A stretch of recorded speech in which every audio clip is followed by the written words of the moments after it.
Captain's log, stardate 57931.4. The crew is restless. After spending too many months piecing our ship back together, we're finally about to venture out on a new mission.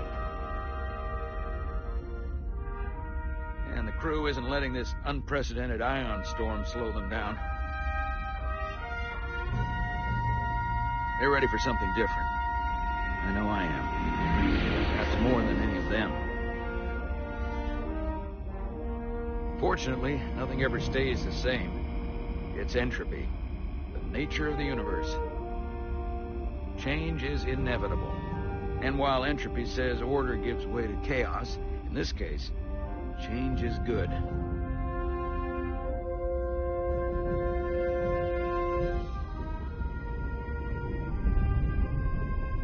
Our new first officer is en route to the Resolute. Jara Ryder. I know she'll bring a welcome dose of new blood to the crew.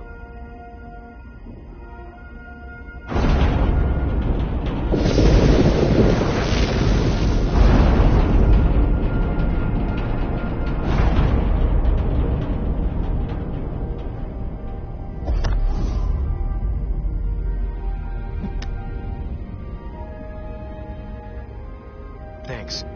No problem. I'm not great with flying. But these little shuttles are the worst. Stick around in Starfleet and you'll be sure to see worse than this. I have. And you're here to talk about it. In the flesh. That's good.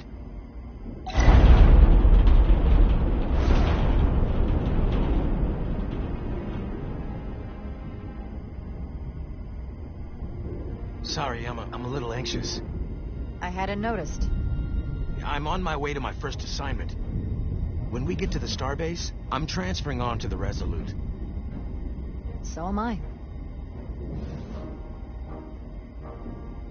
It won't be easy for Chara to step in at the 11th hour like this.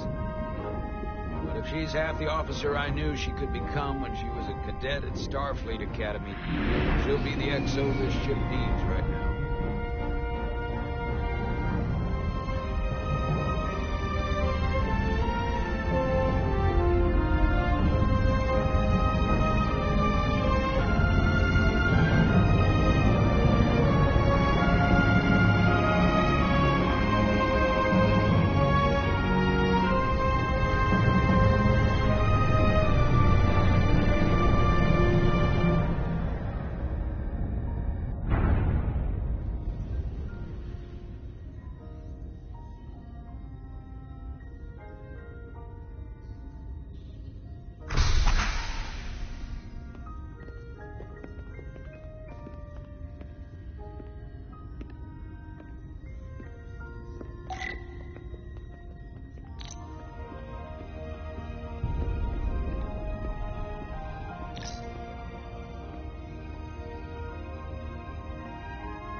A starbase on the very edge of Federation space. Long way from home now.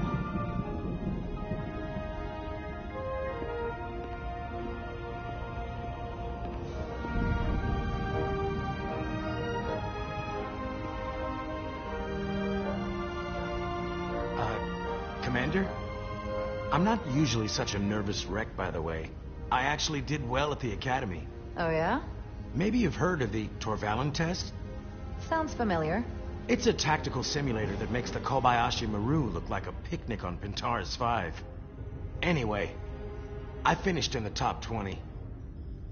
Not just in my class. I mean, all time. In the history of the Academy. So, there's that. Only top 20, huh? So I guess there's room for improvement. Well, it's really, really hard. So I've heard.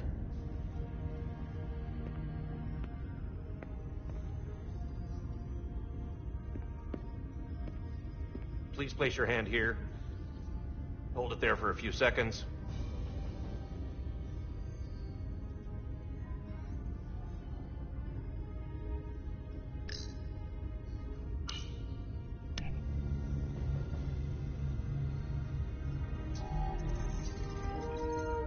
Welcome, Commander Rydek. Wait, you're Jara Rydek? You absolutely crushed the Torvalin test. You finished in what, like the top 3? That would be me. Now I'm really... It's an honor to meet you, Commander. Sorry, I didn't realize before. I just came off the shuttle and was glad to be on solid ground. The pleasure's mine, Ensign... Paul Calloway. Good to meet you. I believe Commander Ermot is expecting you. He's in the concourse just ahead. See you on the Resolute.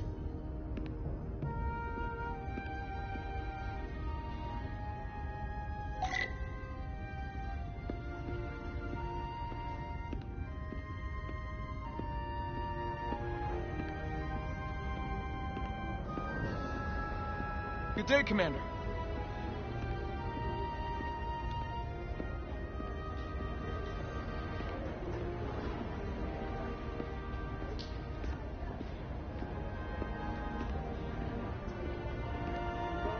If I remember my briefing, Commander Ermot is a Boldian, so I'm looking for someone with blue skin. You're going to the Resolute too? Yeah, not the ship I was hoping for. Why's that? Oh, you haven't heard? Some kind of accident.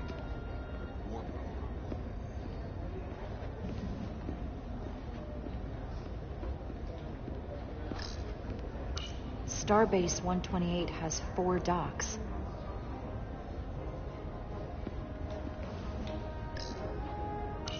I'll replicate myself a meal once I'm on board.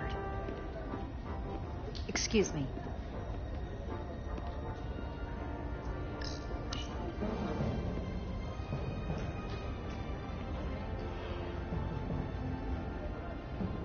Welcome to the edge of the galaxy, Commander Rydek.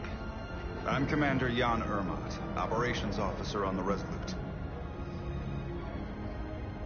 Commander?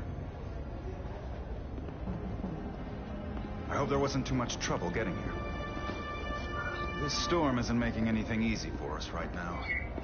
I know conditions are less than ideal at the moment. It was a bit bumpy, but otherwise okay. My apologies. This storm is unlike anything I've seen before. We're grateful you were able to come fill our first officer vacancy at such short notice. From everything I've read and everything I've heard, we're lucky you were available to us. Coming from a premier starship and all. To our little research vessel. I'll do my best to live up to expectations. Oh, I'm sure you'll do just fine. And if I can help in any way, just let me know.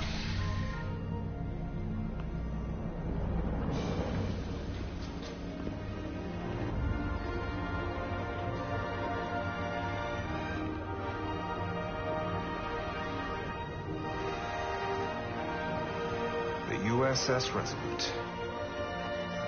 She may not look like much compared to the bigger ships, but as far as science vessels go, she can more than hold her own. And she doesn't look so bad considering 6 months ago she was nearly cracked in half, venting plasma, fighting for her life. It was an accident?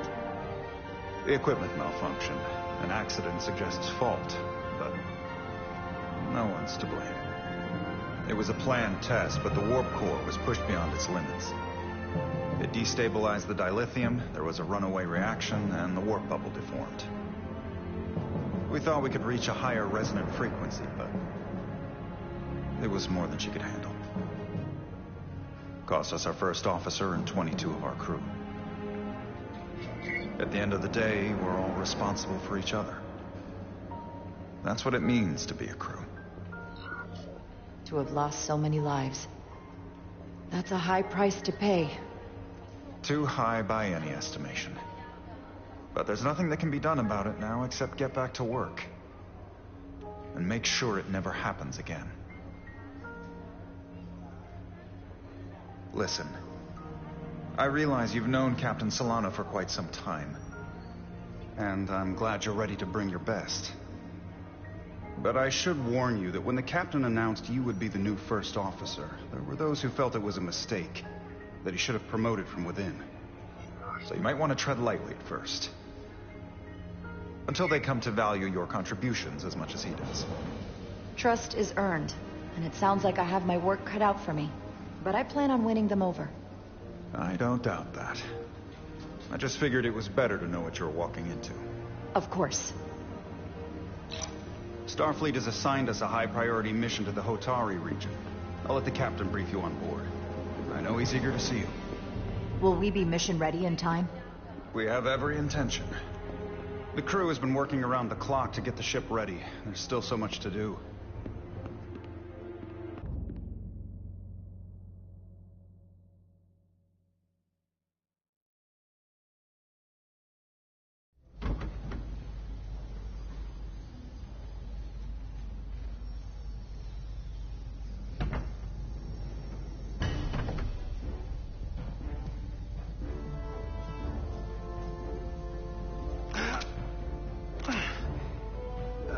Stuck. I got just the thing.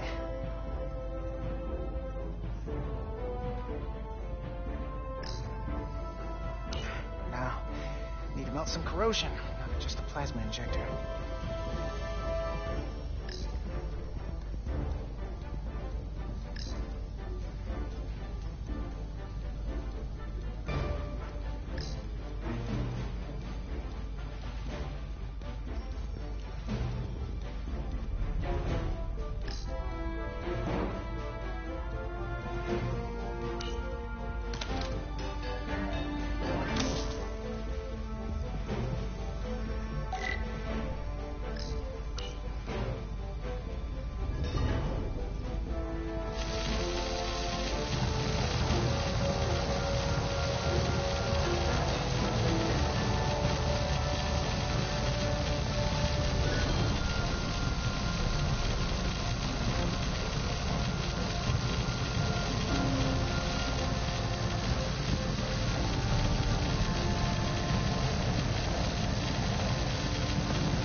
That.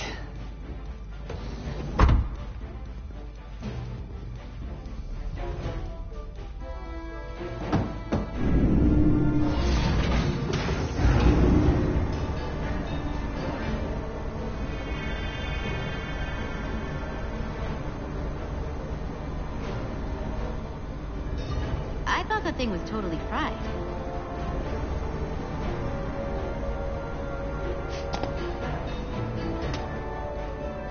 Nice work, Carter. Nothing to it, Neely. And not a moment too soon. The boss wants us down in engineering. Like, now.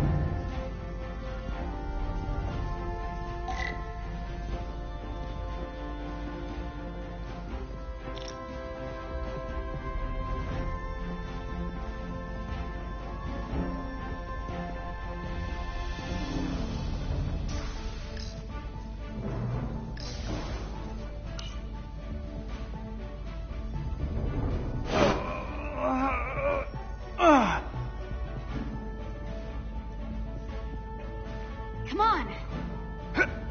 Ow! Whoa. Oh, these are heavier than they look. Makes more sense than zero G. You're welcome.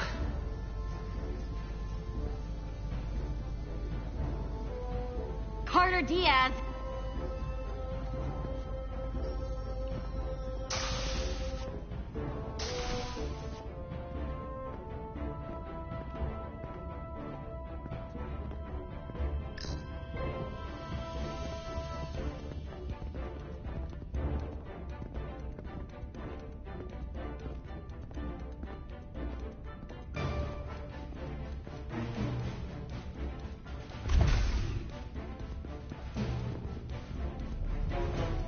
Engineering.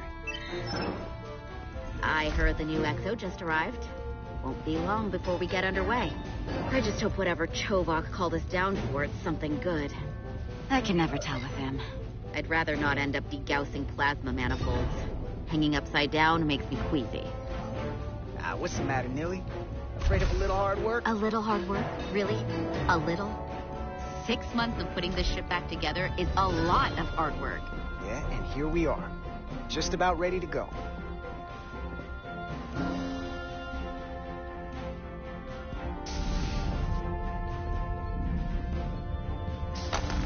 Looks like we got here before. Lieutenant Commander Chovak. We were just looking for you, Commander. Petty Officers Ed Solar, Diaz. I was beginning to think you would be late. We are all hands on deck right now, which means if you are not at your post at the appointed time, I do not have someone to replace you. A point I have been forced to make to Petty Officer Ed Solar on repeated occasions. Apologies for the delay, Commander. I do not want your apologies. Simply see to it that it does not happen again. So, I don't suppose you wanted us down here to check in before we go off duty? Equip yourselves in EV suits to work on the exterior of the hull. I need you to tune the structural integrity field for optimal performance. The subspace distortions and ionic interference we are experiencing are preventing the proper calibration. But this ship must be ready to depart shortly, despite the storm. The precise nature of these disturbances are not fully understood. But many systems have been affected by the wide band of emissive activity. Commander, if this energy storm is causing problems here at Space Dock, what does that say about what we're gonna find when we head out there for real? Shouldn't we let this storm pass? Long-range sensors show that conditions will indeed be more severe at our destination, the Hotari system. Thusly, we are taking all necessary precautions. You have your orders. Do not delay. Yes, Roger Commander that. Chovak. All hands on deck. What's that? All hands on deck. That's what Chovak said. You know what that means? It means this ship isn't ready to go out, and the brass know it. So they're throwing every warm body at it. And they're going to leave on schedule. Consequences be damned. It all comes down to us, Nelly. We're the ones who will get it ready. I know what we can do. But this isn't just any old refit or any old relaunch. Oh. Excuse me. A lot of new faces coming on board. It's gotta be tough coming as a replacement. That's for sure. They seem all right. Something that happened 6 months ago while they were off on another ship? Well, that's nothing to hold against them. Yeah, you're right. I guess getting a little new blood on board doesn't hurt. Hold on. Now there's an old face I didn't expect to see again. Hey, Miranda! You weren't gonna leave without me, were you? Miranda, you're here? We thought you were staying on the Adirondack. Transfer came in at the last minute, so I figured I'd slum it on this bucket of bolts. Looks like you got her back together pretty nicely. I wasn't sure what to expect. I'm gonna take the high road here, pretend you didn't say that, and welcome you aboard. He's a better diplomat than I am. He still owes me a bottle of Saurian brandy. Don't think I forgot. Oh yeah, it's coming back to me now. Maybe Carter can rustle up that bottle and we can give you a proper welcome. As soon as we wrap up this quick little spacewalk.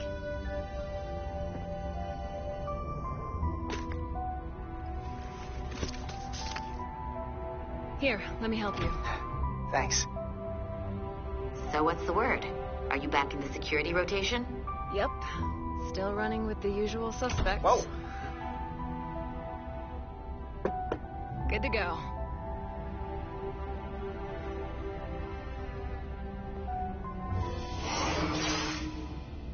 See you on the other side.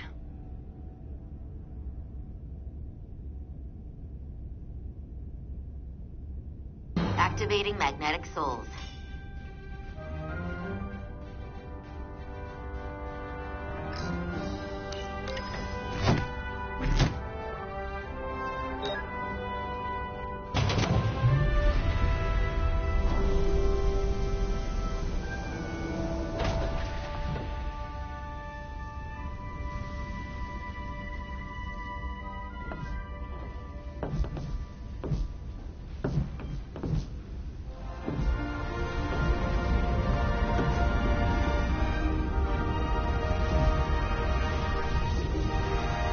Have you never gets old? Let's go.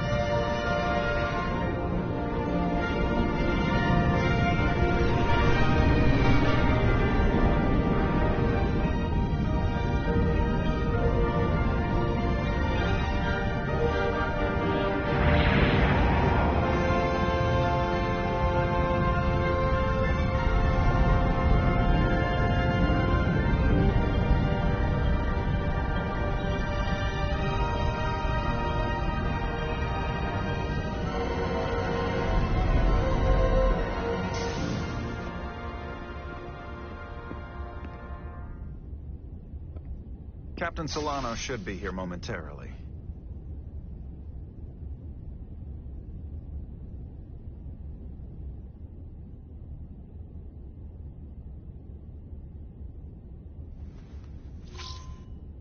You'll have to forgive me, I don't know much about Kobleods. But my understanding is you need a steady supply of duridium to keep your cell structure stabilized, or bad things start to happen. And we have plenty of duridium in sickbay, so there's no risk of running out. Thank you. Feel free to make yourself at home. And help yourself to whatever you like from the replicator.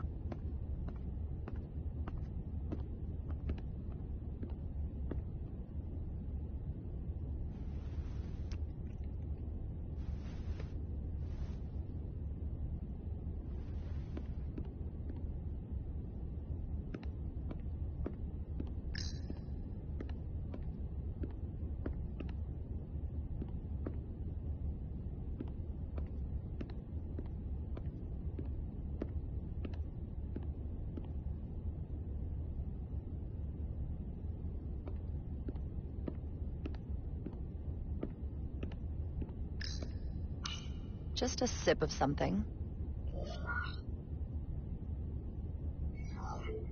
Rack the Geno.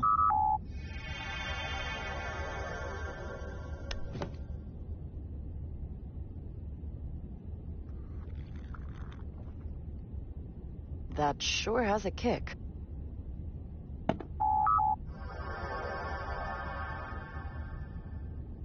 Jara Rydek. Last time I saw you, it was graduation from the Academy. You'd already secured one of the most prestigious assignments possible. And you were burning with enough ambition to fuel 7 trips around the Necrit Expanse. It's good to see you again, Captain. I could not be happier to have you on the Resolute. The only regret is that we couldn't provide you with a warmer welcome. The arrival of a first officer to her new ship deserves a bit of fanfare. But, unfortunately, we've had our hands full with the refit.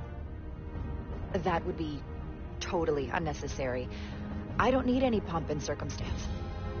You've been here all of 5 minutes, and already you're trying to make us more efficient. I like it. As I'm sure you've heard, we've had a rough go of it these last 6 months.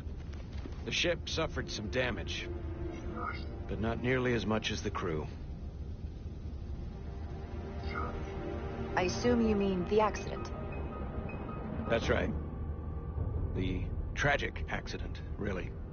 We were on the verge of a major scientific breakthrough. A quantum leap forward in warp core technology. 10,000 teradynes per second. The ability to travel at a sustained rate of speed longer and faster than we ever dreamed. What would have been the crowning achievement of my career. Right there. Within our grasp. Until it all went so horribly wrong. We pushed her too hard, and a warp core malfunction overloaded the system, creating a pressure gradient way beyond what the ship can handle. It was heartbreaking. We lost some of our best people. As captain, I have to take full responsibility. It was my decision to make, and I have to live with the consequences. We all know the risks when we sign up. There are no guarantees. As much as we tell ourselves otherwise. True. But as captain, My job is to mitigate and manage the risks as much as possible. And that's where I failed. In my defense, I will say, I might have avoided the whole ordeal if my senior staff had been willing to trust me. There was a lot of pushback from my former XO. And I think that cost me his confidence. I don't want you to pull any punches. Certainly not on my account. But once we decide on a course of action, I need everyone to fully commit to the mission. Anything short of that just won't work. And that's when things start to go sideways. Whether I agree or disagree, I can promise that I'll be honest to a fault. Good. That's exactly what I'm looking for. But at the end of the day, it has to be my call. Look, I'll be blunt. We can't afford another mistake. Or at least, I can't. I feel like my career is hanging in the balance here. We need a win. Something to restore the crew's confidence. I understand. On a more positive note, Starfleet has tasked us with what they're calling a mission of the highest priority. Escorting a senior diplomat to Hotari space. Two previously peaceful and otherwise non-aggressive civilizations now find themselves on the brink of all-out war. So it's a peacekeeping mission. I see it as a golden opportunity to not only prove what the Resolute and her crew are truly capable of, but also a mission for which we're uniquely qualified. This ionic storm. Our long-range sensors suggest it's several orders of magnitude stronger than anything on record. A total anomaly like nothing we've seen before. And you'll never guess where it leads. Hotari. Exactly. Very nearly in the precise location where we're headed. Where I imagine the interference will be exponentially greater. But the diplomat will brief us on the details of the rendezvous. But are we prepared to embark on the mission? As much as I'd like to think that's true, I have my doubts. But I don't want to get ahead of myself. I expect we'll have some rough sledding when we arrive, so I need you to prepare the crew for the worst. There's just one more thing I want to clarify up front. The metric that, for me, will be the ultimate measure of your success. What is it? If, after serving as my first officer, you don't one day find yourself with a ship of your own, then I will consider it my personal failure. When that might happen is entirely up to you. But it goes without saying, you have my full support. Thank you, but I feel like I still have so much to learn. You'll have plenty of opportunity. And if you're willing to put in the work, I'll do everything in my power to help you along the way. Come, let me introduce you to the crew.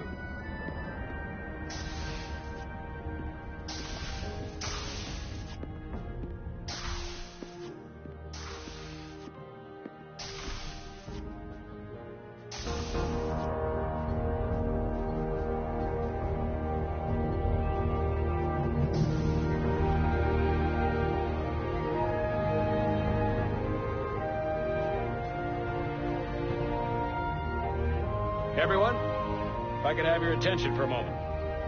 I'd like to introduce Commander Jara Rydek, our new first officer. Some quick introductions. This is Lieutenant Handar, our helmsman, one of the best in the business. One of? Well, what he lacks in humility, he more than makes up for in ability. A pleasure to meet you, Commander. Likewise. Next, we have Commander Westbrook, our Chief Science Officer. I've come to rely on his expert counsel on a regular basis. Pleasure. Commander Rydek, it is such an honor to meet you. This is our Tactical Officer, Lieutenant Bedrosian, who's been looking forward to meeting you for about as long as I can remember. I've been following your career for quite some time. And I look forward to learning as much as I can from you. If anything, the honor is mine. Well, I have to admit, one of the reasons I've followed your career is because you're part Kobliad, because of what you've overcome. Starfleet stands up for people who can't defend themselves, and you were one of those people once. But since then, you've done so much to protect others who need it. I really admire that. So, you've been something of an inspiration to me. Not that I've done anything close to what you've done, but you definitely set a standard to strive for. You really do know a thing or two about me. I'm glad I could inspire you, but it's important to chart your own path. Thanks. You can count on it. And then, of course, you've already met Commander Ermont. Please, do everything you can to make Commander Rydek feel at home here. I'll be on the starbase. I have an urgent meeting with the starbase commander to get our authorization to get underway. If they drag their feet any longer, we won't make our rendezvous. The bridge is yours.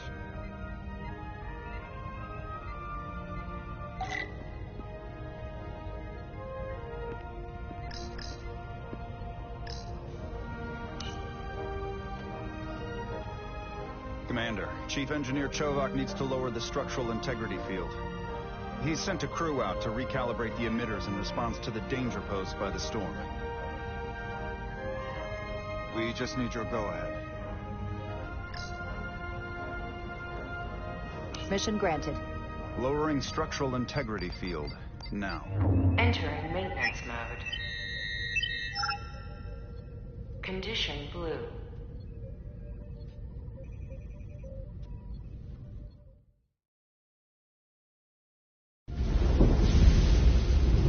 The storm is getting worse.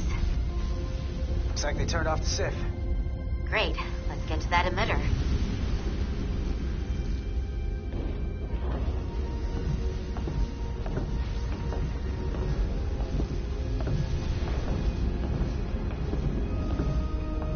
Every time we're out here, I half expect to see her in pieces again. She's still got some scars on her. It adds character. When I joined Starfleet, all I wanted was a ride out of town. But this isn't exactly how I pictured it. On the outside of the ship? No. Sometimes it feels like we're just part of the machinery. Don't you want more than that? I mean, Starfleet is noble and all, but it's still a machine. A massive, massive machine. Yeah, of course I do. Starfleet's an open door. We just have to walk through it. You wanted to get away. I enlisted because I didn't want to wait years just to get out and see the galaxy. I wanted to go somewhere, see new worlds, look up at a sky no one's ever seen before. Just because I'm cranking a hyperspanner up in a Jeffries tube today doesn't mean that's all I'll ever be.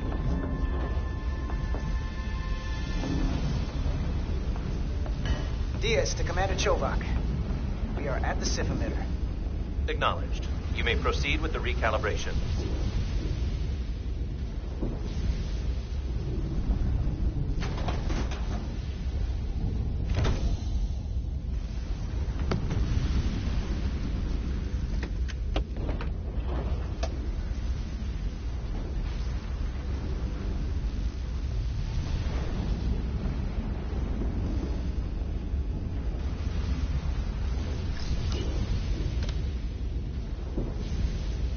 Beginning recalibration.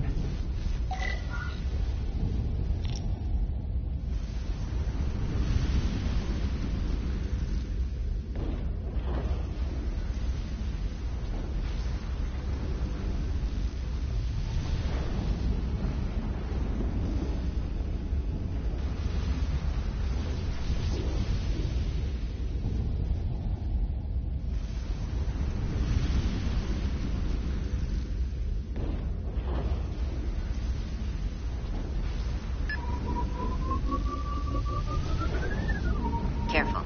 Too much action and harmonics will deflect the alignment.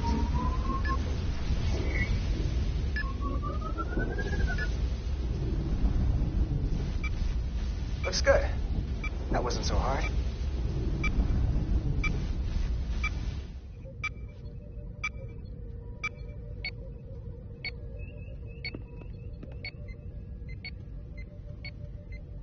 Commander Westbrook, right? Chief Science Officer. You remembered my name and my rank. Impressive. Yes, I am the Chief Science Officer, and I have the dubious honor of being the most senior officer on this bridge. At least I know this ship inside and out. Better than just about anyone. What a very impressive list of credentials. This is a research and discovery ship, first and foremost. Now with a former tactical officer as its new first officer. I'm curious, though. A Kobliad, or half in your case, is an odd choice for first officer, given your vulnerable condition and all. But if, as an example, we found ourselves in a hostile situation, and you were suddenly incapacitated because you needed an infusion, what would happen then?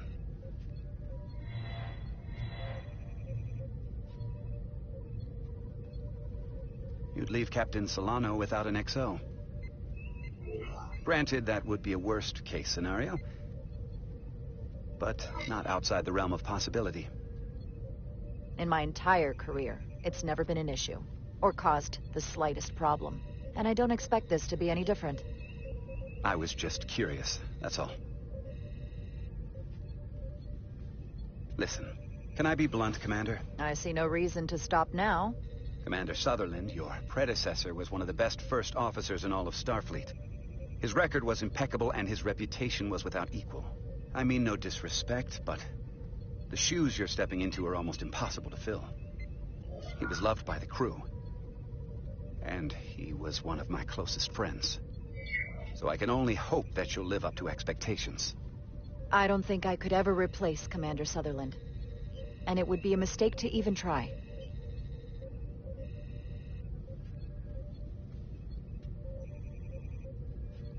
Seeing as Captain Solano is on the starbase, let me give you an update on this ion storm we're flying into.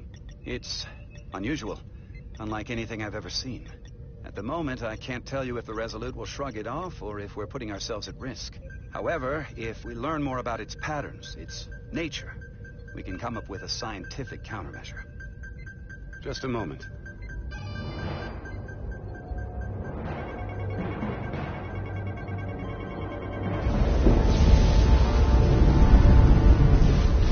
We've got a massive energy wave inbound. On screen.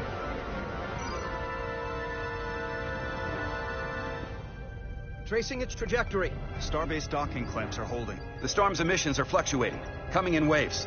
And if my projections are right, we're about to get hit by a wideband burst of ionic energy, like a tsunami. I'm reading power abnormality. Red alert! Aye.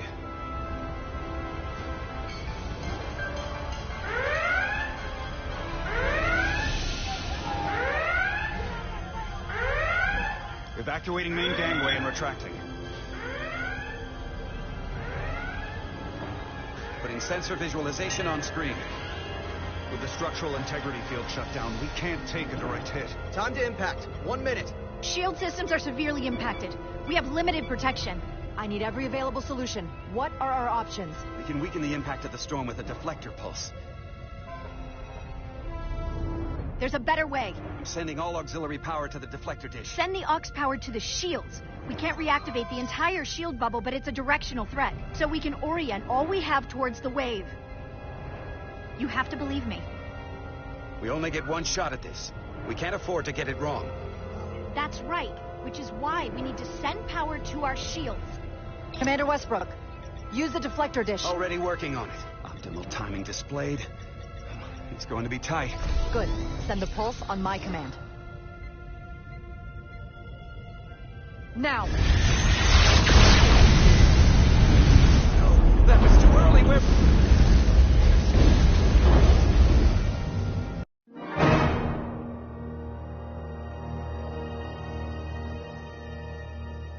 Commander Westbrook, use the deflector dish. Already working on it. Optimal timing displayed. It's going to be tight. Good. Send the pulse on my command. Now!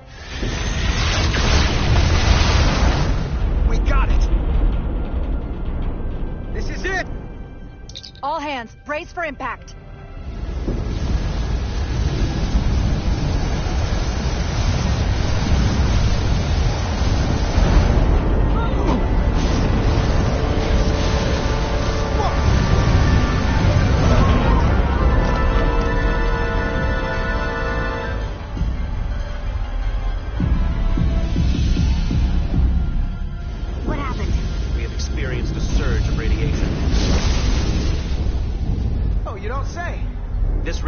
supercharge the plasma, forcing it to backflush through the system and creating a dangerous imbalance. Blow out every primary system on the ship. Just tell us where you need us. I need you to traverse the hull to the access port to recalibrate the port nacelle plasma regulator.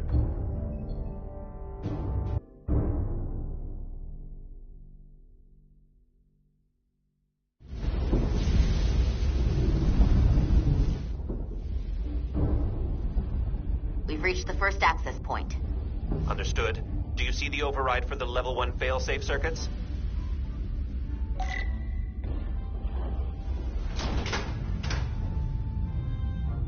Affirmative. Engage the override. It should allow us to stop the EPS flow to the warp engine without triggering an automatic core shutdown.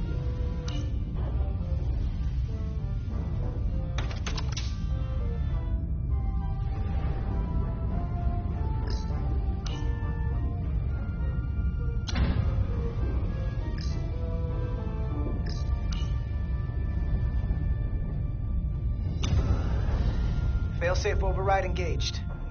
Are you sure? I am registering some crosstalk in the bypass circuit. We need to route the signals so they don't interfere with each other.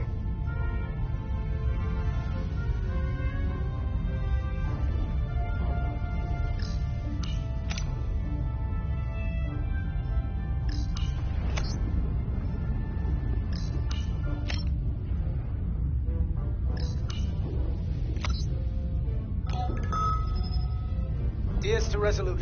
The failsafes are temporarily disabled. Moving on to the EPS regulator. Heads up, Carter. What is that? One of the discharges coalesced. It's coming right toward us. I'm gonna try to disrupt it with my phaser.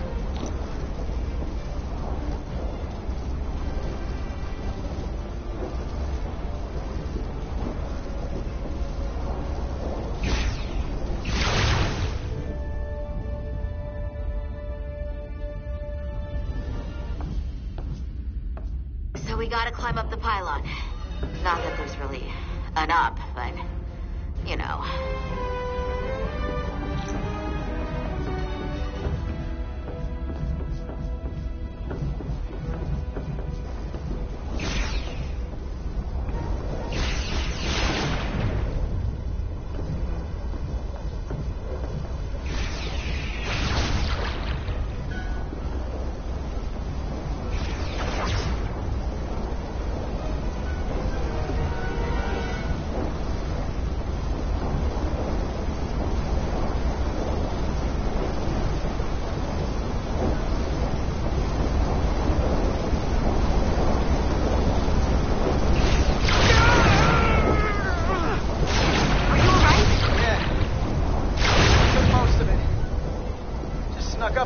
That damaged your suit. Energy dampening is down to 60%.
We're at the regulator. Opening the access panel. I am now halting the EPS flow to the port nacelle. We have little time before it causes an overload in the engine. You must work efficiently.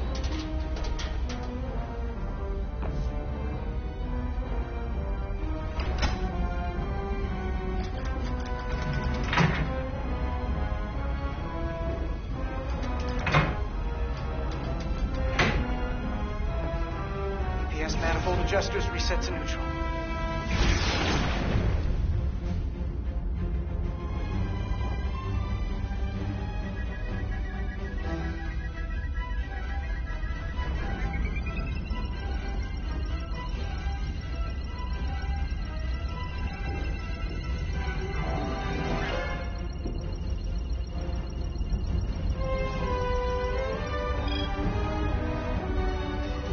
Lines to the port warp engine are back in balance. Almost done. Once I cycle the manifold nozzles, Chobok can...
coming down.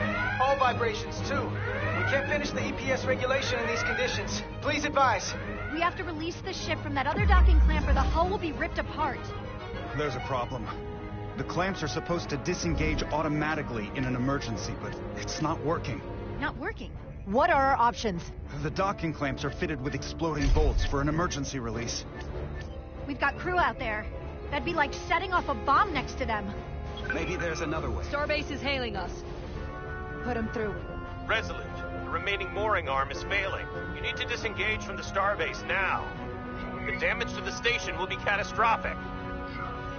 The docking clamp isn't functioning. We're exploring our options. The option is to detonate the emergency release. Commander, hear me out. Reverse the polarity of the hull, which theoretically will repel the docking clamps. And repel the engineering crew right off the hull into the storm. This is Captain Solano. Put me on screen. Go ahead. Captain, we have a situation. Commander, what are you doing? Blow the bolts on the docking clamp. The captain doesn't know the whole story. I'm giving you an order. Jara? All due respect, sir, it's a more complex situation than when you Jara, disembarked. I need you to do the right thing. We can't have this go sideways before we even leave for the mission. The captain made himself quite clear.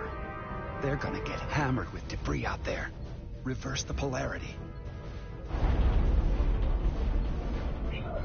There is protocol. And there are lives. What is the holdup? Starbase, stand by. We're gonna flip hull polarity to disengage the clamps. Yes, Commander.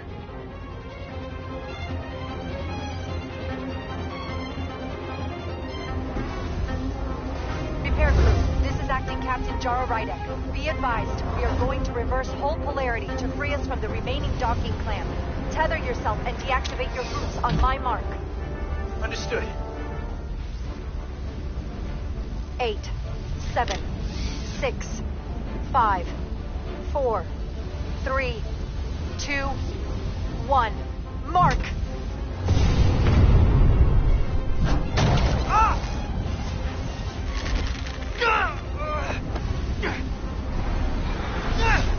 Grab my hand. I got you. Thank you.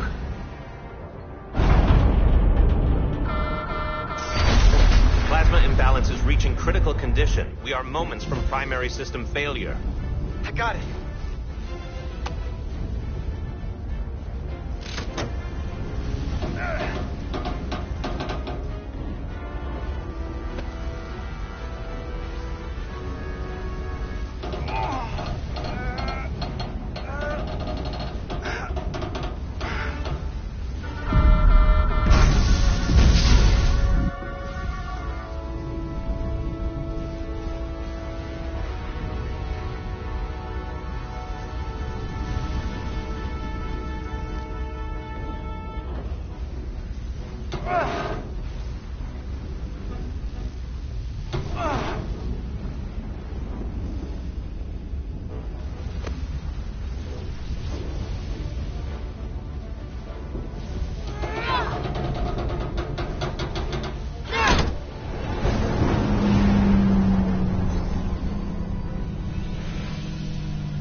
Etzelar's hurt and unconscious.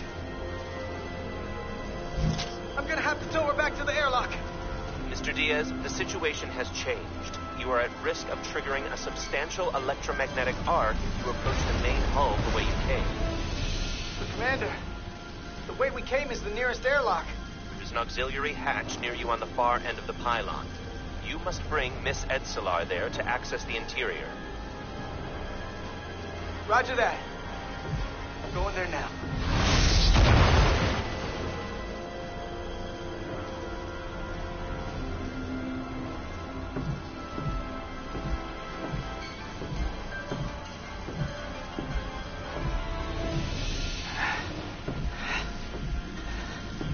I'm at the auxiliary hatch.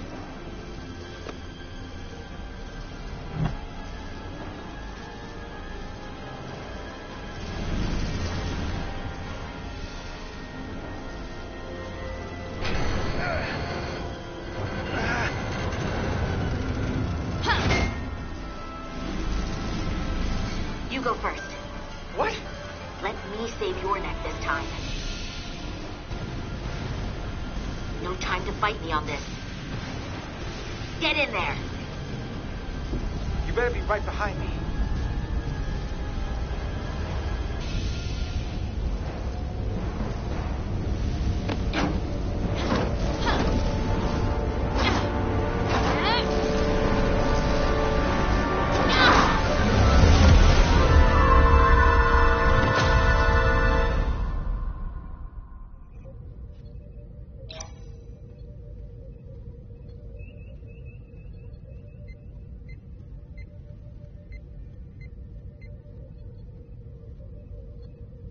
We're in.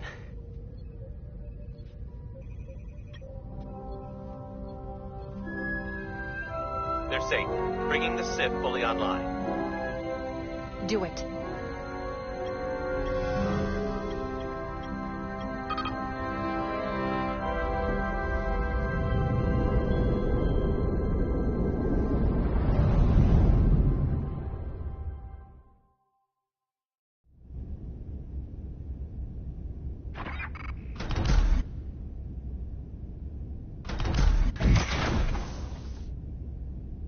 Carter!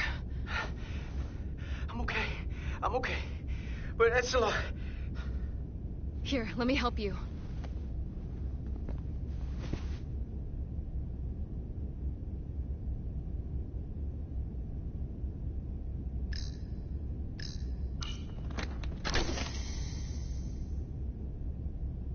Medical. We've got one wounded at my location. Millie. Oh, man.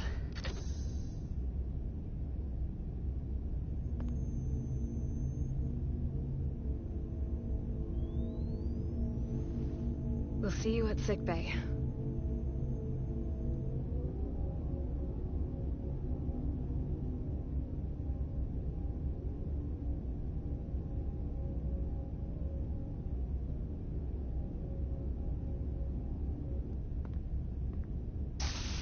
Status report.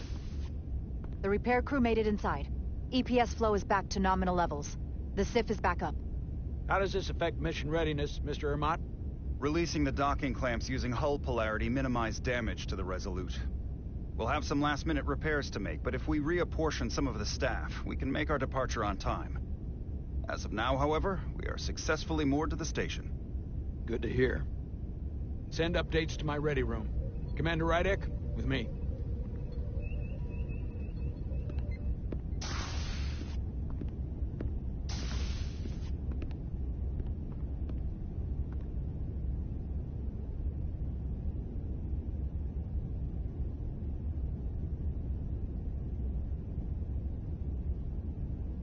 You disobeyed my orders.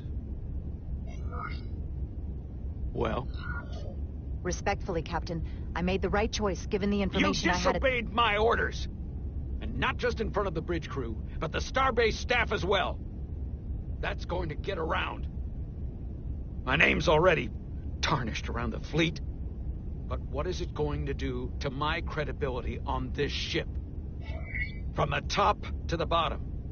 Bridge to lower decks. Captain, I told you I'd be honest, so here it is. Maybe I shouldn't have disobeyed a direct order, but you were wrong. You weren't on board, and you didn't have all the information. So I made the right decision for the ship. If you're worried about your credibility, put your ego aside and trust your crew. Trust me. You might have won some fans on the bridge with that stunt, but not everyone. Lieutenant Commander Chovak has already bent my ear. I'm sure he doesn't take it personally. He'll get over it in time. Mr. Chovak is more complicated than he would want to admit. I guess we all are. And, if I'm being honest, I'm not sure what I would have done in the moment either. You never really know if you weren't in those shoes. So, let's just boil it down to, you did what you had to. That'll have to be good enough for me. Thank you for understanding, sir. I'm sure no one knows the burden of command as well as you do. I'm sure you will, someday. Despite it all, we got our final Starfleet clearance to depart. So if you'll fetch Mr. Hermot, we'll knock out the final details of any outstanding repairs, and we'll set out for Hotari. Yes, sir.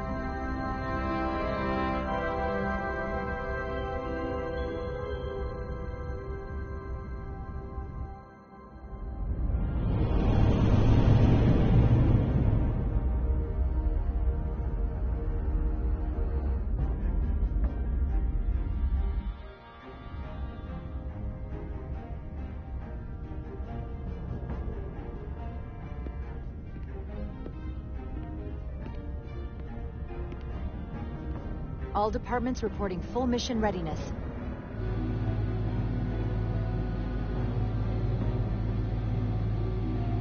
We've got our full complement on board. This is my favorite moment, right now. The start of a new mission is always full of possibility. The Orion Syndicate could sell it as a drug. Don't let the Admiralty hear you say that.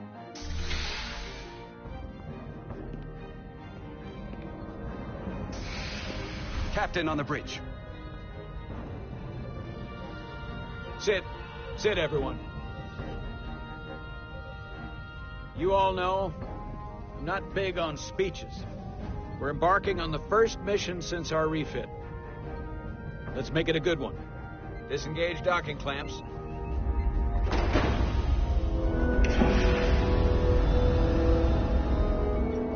Docking clamps released. Thrusters ahead, Mr. Handar.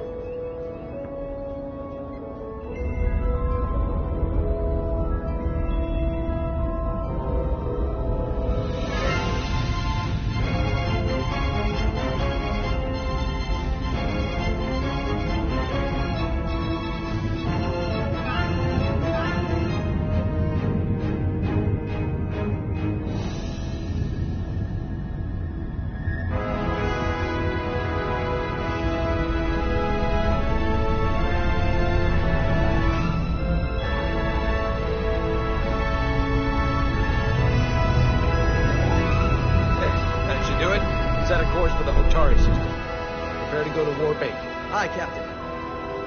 You know what? You take this one. Me?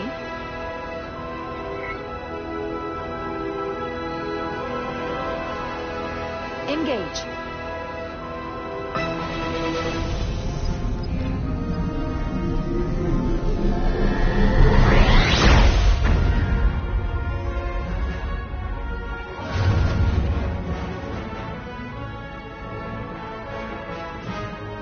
Simple, but effective.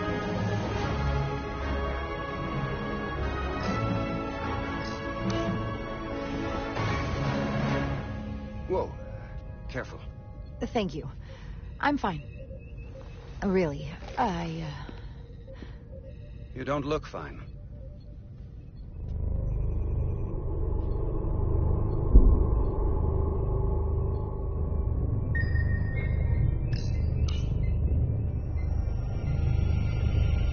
I have to get to sickbay.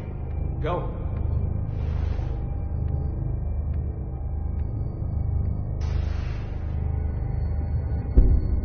Commander, help me get her inside!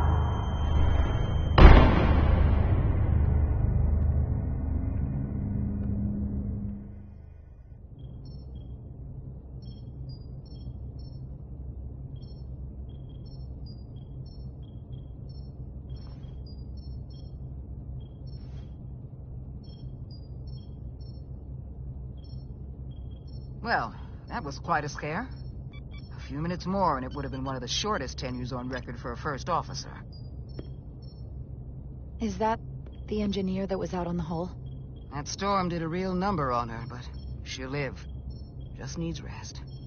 You should worry about yourself. Your duridium levels got dangerously low and destabilized your cell structure. This is definitely one of the more memorable first days I can think of. My name is Dr. Aram Duval, Chief Medical Officer. To be honest, I've never met a Kobliad before. You're rare. I know. I was going to say special. Your people's numbers have dwindled, despite the Federation's efforts to find a more readily available alternative to the duridium you need to survive. Yet you joined Starfleet and managed to thrive. I imagine the responsibility must be overwhelming. Maybe even a burden at times. I know what it means. And I know the responsibility that comes with it. But I can't be anything more than who I am. And if someone has a problem with that, or expects something else, then that's their problem, not mine. That's exactly right. And don't worry, I won't treat you like a science experiment. I just do the science and leave the experiments to Solano. You don't agree with his methods? I don't agree with his definition of acceptable risks.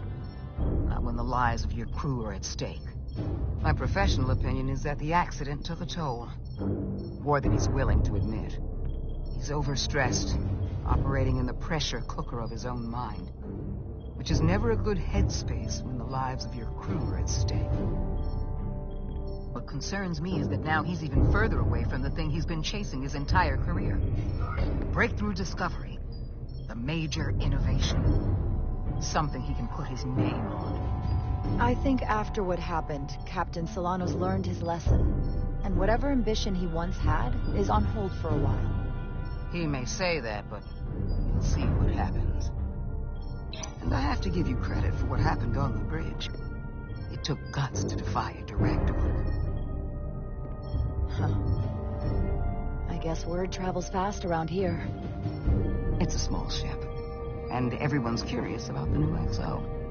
Fortunately, your cell structure's almost completely stabilized. And I'll spare us both the lecture, but I do feel it's my responsibility to remind you, without regular infusions of duridium, you will not live. It's as simple as that. Understood. Then, my work here is done.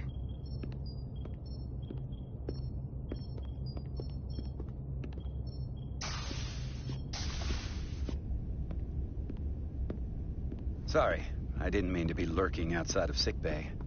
I didn't want to intrude, so it felt more appropriate to wait out here. We were all worried about you. Or I should say I was. I wasn't sure what was happening at first. But then I realized it was your condition. I don't want anyone to worry about me. I'm gonna be just fine. This is part of who I am, but I've never let it define me. I get that now. And I promise I'll try not to let being such a jerk define me either. You trusted my intuition earlier, with the deflector pulse. I felt I should thank you for that. Well, thank you for coming. Even though you didn't have to. I wanted to.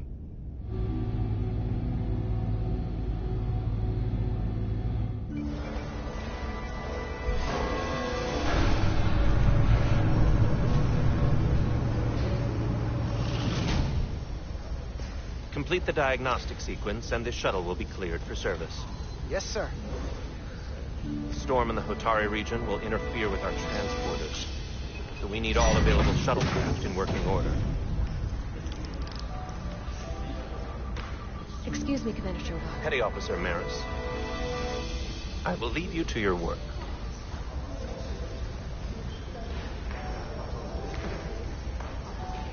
I stopped by sickbay and saw Millie. I figured you'd want to know. It's my fault she's in there. I should have made her go first. Maybe, but I wouldn't want to see you hurt like that any more than her. Dr. Duval said she'll be back on duty soon, though. Come on. I have to run the final diagnostic.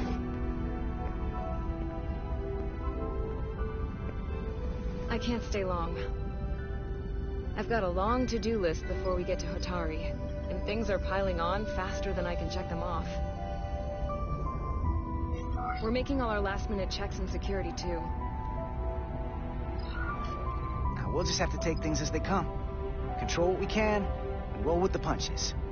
Next thing you're gonna tell me you're listening to Andorian jazz. No. The point is, the right time might never come. So, I'm just gonna roll with it. I had a chance to think about this while I was away. Then you and Millie almost got killed out on the hull. And I thought it was important that I just come out and tell you. Instead of tiptoeing around it. Or worse. Now, this is just a guess, but you like me. Is that what this is? How'd you know? Must have been pretty obvious. Which is funny, because it kind of came out of nowhere for me, at first. Well, you know, I was hoping. I guess that makes this a little easier to say. We've been really good friends for a long time. I want to see if there's more between us than just being friends.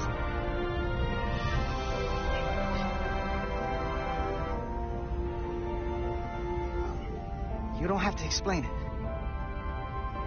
I feel the same way. There is something between us. So, do you want to find out what that something is? If it's there for you, and it's there for me, why not give it a try? We don't have to put too much pressure on. Let's just see where this goes. I like that. Definitely felt some pressure coming down to see you. These are uncharted territories. I'd call it a chemistry experiment. You know, with us.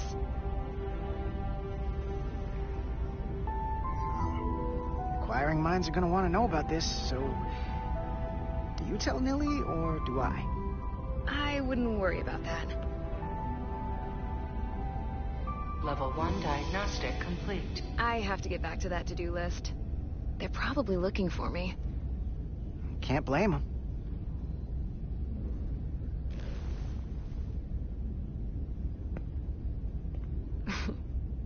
I'll be seeing you.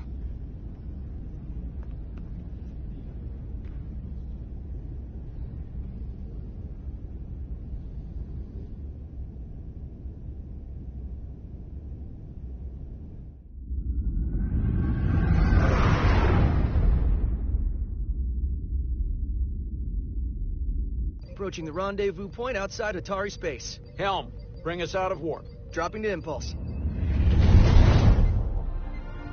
Ionic interference surging, Captain.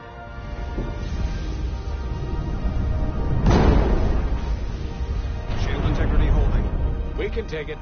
We are at the correct coordinates to meet the shuttle. Commander Rydek, find us our diplomat, if you will. Aye, Captain. Let's reduce the noise. Filter out environmental signals. I can manually tune what's left for Federation signal types.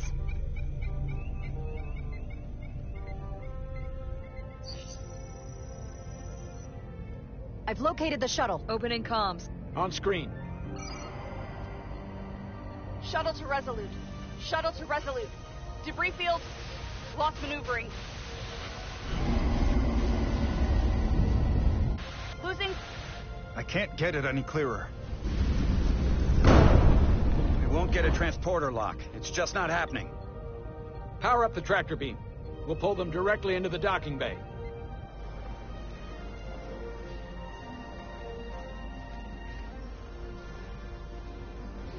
Diaz, you good to run the tractor emitter?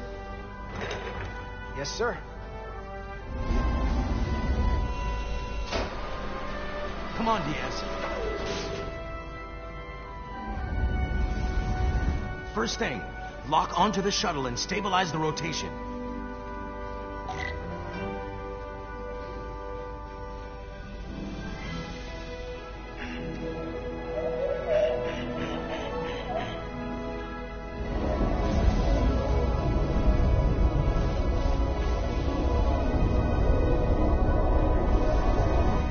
debris. I'm on it.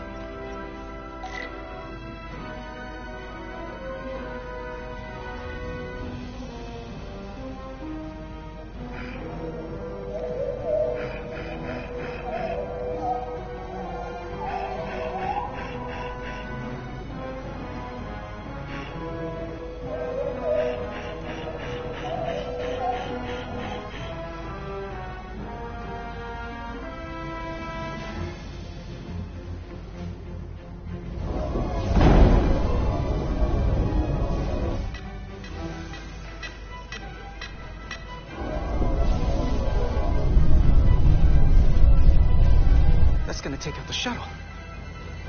Here's the bridge. There's a large piece of debris headed for the shuttle. The tractor beam can't handle it. Can our shields take it? I believe so. Commander Rydek, plot an intercept course. On it.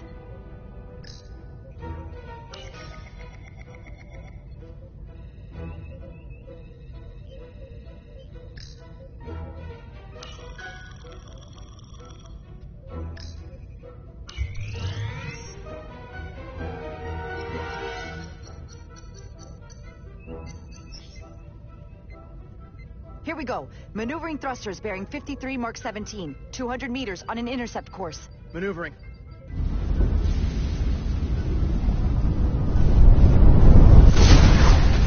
Got it. Whoa! Someone's working hard on the bridge.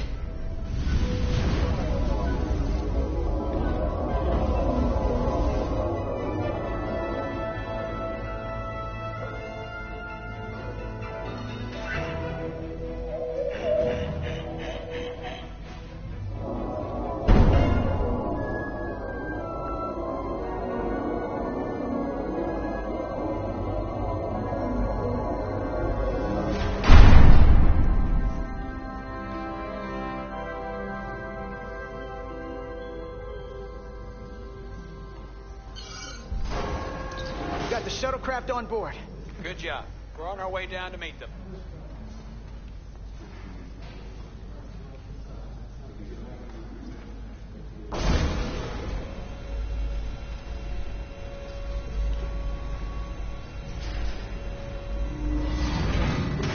Terra firma, so to speak. Ambassador Spock.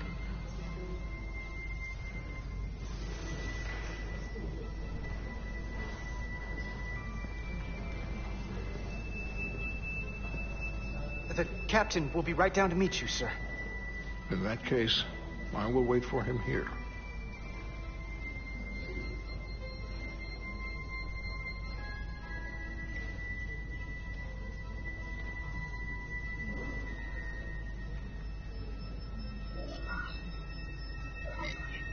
That was a bumpy ride. Are you all right, sir? There are some elements of space travel that I would prefer to have left in my youth. But I am, at present, unharmed by the ordeal. It appears I have you to thank for my safe arrival.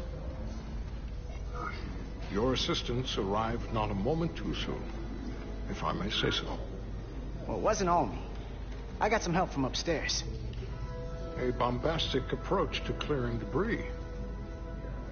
We thought we were prepared for our arrival in Hotari space. But it is evident my craft was not sufficiently robust for such intense ionic activity. The storm has been pretty intense. There was an element that was most unusual. Before you came to our aid, our maneuvering thrusters and impulse engines were rendered inoperable. So we attempted a short traversal at warp speed, only to find that we could not achieve warp at all, even though our diagnostics computer showed no faults or anomalies. What do you make of that? When all indications say that warp speed is possible, but in practice, we find it is not. Well, onboard diagnostics can be wrong. I can take a closer look at your shuttle systems to get to the bottom of it. I would appreciate that. Take readings, run some additional diagnostic checks, and we'll get to the bottom of this. Quite logical, Petty Officer... Carter Diaz. Sir. Thank you. Ambassador Spock. Excuse me. I'm honored to have you aboard. I'd like to get right to it. We're already behind.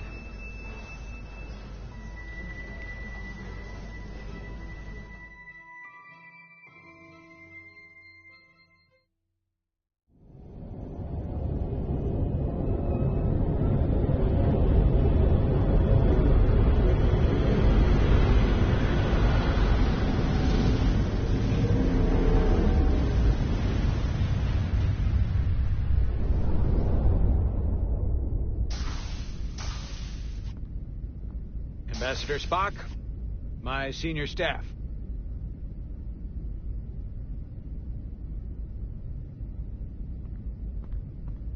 It's not every day that a captain gets to welcome a Starfleet legend aboard. You flatter me, Captain Solano. But legend implies the past tense, whereas I am very much focused on our present circumstances. I didn't mean to suggest you were stuck in the past. You're right, Ambassador. Not the most diplomatic choice of words. We're all curious about the future, Ambassador. Specifically, what exactly are we getting involved in here? We got the basics from Starfleet. Two formerly peaceful neighbors are now on the brink of war. Indeed, and the tension between them grows fiercer by the hour.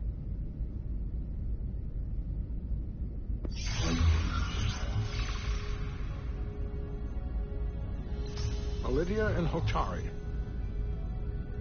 The Lydians are the more advanced species. They made first contact with the Hotari over a century ago. This is Tau, the Hotari moon. It is rich in dilithium, and for decades, the Hotari and the Lydians have shared a mining operation there. The Lydians provide the technological resources, while the Hotari have served as the labor force. The stability of that arrangement was the source of their peace. Until recently. The Hotari have suddenly and forcefully seized control of the mining operations and expelled the Lydians from their system. That is the official story, as told by the Hotari when they requested Federation mediation. But the details remain scant. Communications between all parties have been limited by the ionic interference. Have the Lydians retaliated against the Hotari? Or taken any action against them? Surprisingly, they have not yet responded in kind. They were open to a Federation presence, but it is unlikely the relatively primitive Hotari forces would stand a chance against the Lydian fleet in open war. Left unchecked, this conflict will result in more bloodshed, which is what we are here to prevent. And the dilithium trade hangs in the balance. Clearly the Hotari have been exploited in this relationship. Maybe we can persuade them peace is the more profitable alternative for everyone. They both profited from the mines. And for the Hotari, something is better than nothing. Peace is our objective, after all. The Hotari just won their independence. It's hard to believe they would give that up just for profit. I agree. It would be exceedingly difficult to bring the Hotari to that position. Neither the Lydians or the Hotari are members of the Federation, so we can't make them do anything. There is an additional complicating factor I should mention. In the past, the Federation has relied on the Lydians as a source of dilithium. That certainly changes things. Federation sources its dilithium from a lot of places. Yeah, and this is one of them. So we've already played a part in this. Unfortunately, that is indeed the case, Commander Rydek. We're morally obligated to make this right. Hold on. Our only obligation is to negotiate the peaceful resolution of this conflict. Given the Federation's involvement in the Iridium dilithium trade, Captain Solano and I must make every effort to appear neutral in these negotiations. What worries me is if this whole thing unravels, and we're at the mercy of the storm at less than full strength. We can't let it come to that. Considering what the ion storm has done to our ship, and the Ambassador's shuttle, we have to assume the Elydian fleet has had problems with it as well. This recent surge in the energy disturbance temporarily levels the playing field.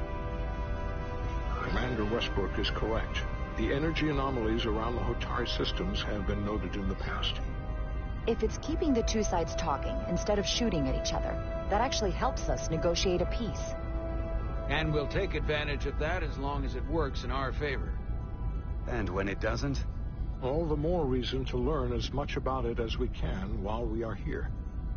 We do not want to be caught unprepared, should the energy anomaly continue to fluctuate. So I trust we understand our circumstances. We're operating on a strict timetable here, and we're going to be leaving for the negotiations shortly. Commander Westbrook, I want you to leverage our systems to investigate the anomaly from here while we're gone. Aye, Captain. Thank you all. Dismissed. I want to speak to both of you privately.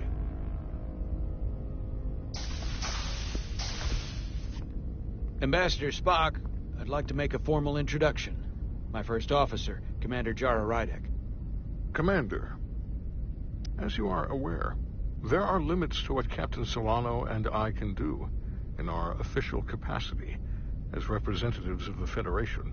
But someone in an unofficial capacity, your first officer, for example, would not be bound by those restrictions. Commander Rydek could ingratiate herself to certain parties behind the scenes, where they may be more candid in revealing information that could lead to a resolution. She certainly goes her own way. Maybe that helps in this case. It would be unconventional, but I'm not opposed to it.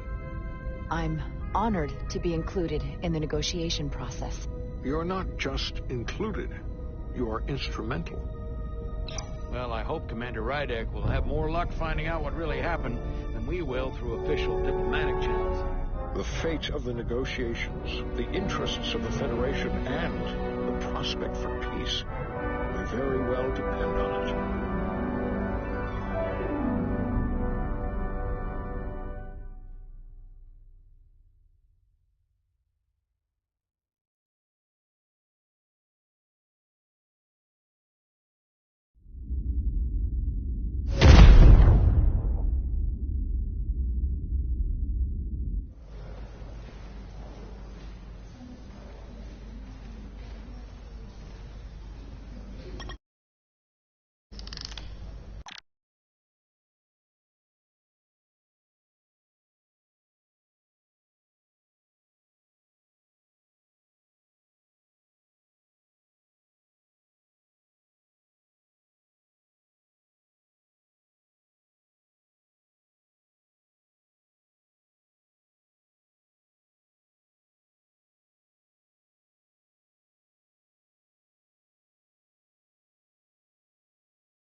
Mr. Diaz, I understand you have already discussed the warp drive failure with Ambassador Spock? I have. It is imperative that the Ambassador's shuttle be flight ready. I need you both to ascertain the root cause of the system failures he encountered. I'm surprised, Commander. I thought you would have wanted to work on Ambassador Spock's shuttle yourself. I respect the Ambassador and his many accomplishments, but I do not derive any satisfaction from interacting with his shuttle as if it were somehow transubstantiated through its association with him. Especially when I have the entirety of this starship to concern myself with. I am not the chief engineer of this shuttlecraft. When you look at it logically, yes, it is just a shuttle. No different than any of the others. There is plenty that is different about it, and that is what you are to investigate. But please limit your findings to observable scientific phenomena. We'll try to restrain ourselves. Then I will leave you to it. Make note of any abnormalities in your report. Carry on. One nice thing about Vulcans, Chobok is the only person who didn't look at this and treat me like I was something to pity. Doc says I should get used to it. Doesn't mean I want to be reminded of it every minute of the day. Hey, you won't get pity from me. I think it makes you look tough. As tough as you really are, that is. And that makes you sound pretty smart. I might need you to save me from myself next time, though. Come on. Let's get to the bottom of this.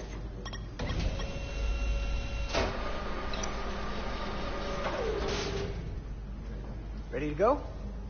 All set. Let's run the diagnostic.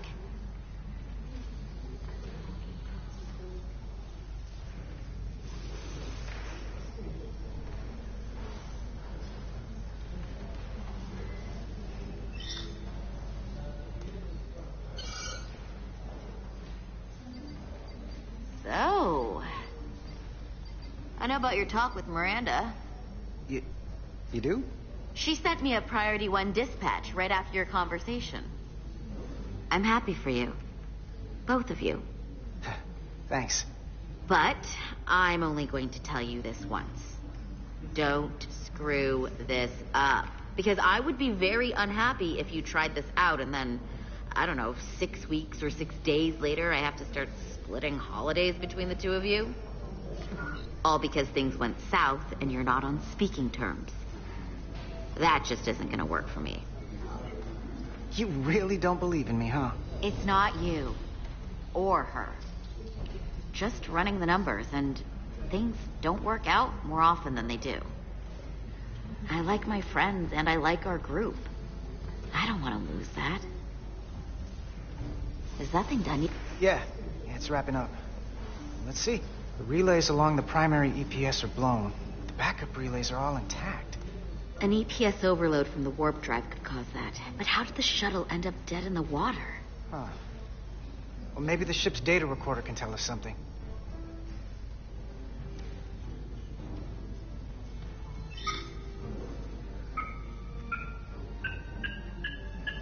Here. They were only about 8 minutes from their plotted warp point. No faults, just those warnings. What are they?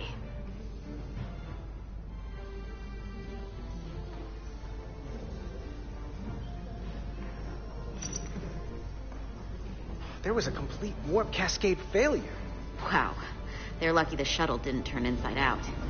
Makes me think the computer panicked on the warp field equation.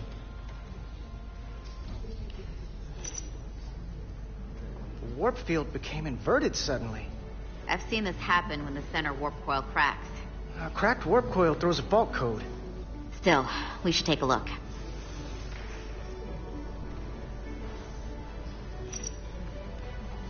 Subspace variance out of tolerance. What does that mean? It means the main navigation array lost sight of space somehow. Will the array going offline cause that? Yes, but it should have also thrown a fault code. Any one of these failures should have thrown a fault. If it was caused by a system failure. None of this caused the relays to blow. Roll forward to when that happened. Yes, ma'am. So here, they take a moment to get their bearings and they attempt to re-engage the warp drive. There. That's the relays blowing. And look, there's another warp system alert. They're all the same. Subspace variance out of tolerance, or warp inversions. Finally, there's a complete warp cascade failure. Then it's one of two things. Either a warp coil is cracked, or the navigation array is offline. That makes sense. Divide and conquer. You want to check the warp coils or the navigation array? I'll check the other. Let's not overcomplicate this. One of these systems is likely broken.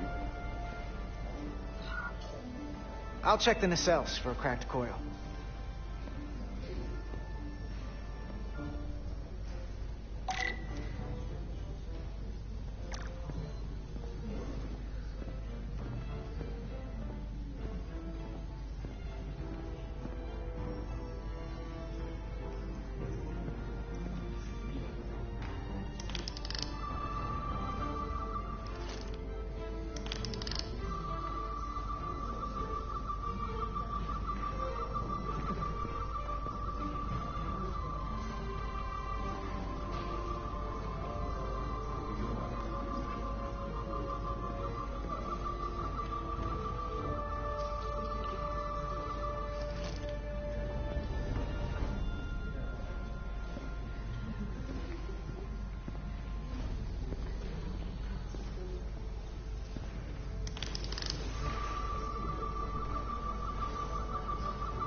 checked every coil on the port nacelle for imbalances. If any coil in either engine were cracked, I would have detected it. So, it must be the navigation array. Except it's not. Checked and double-checked. Well, the readings don't lie. Here comes the security detail for the way team.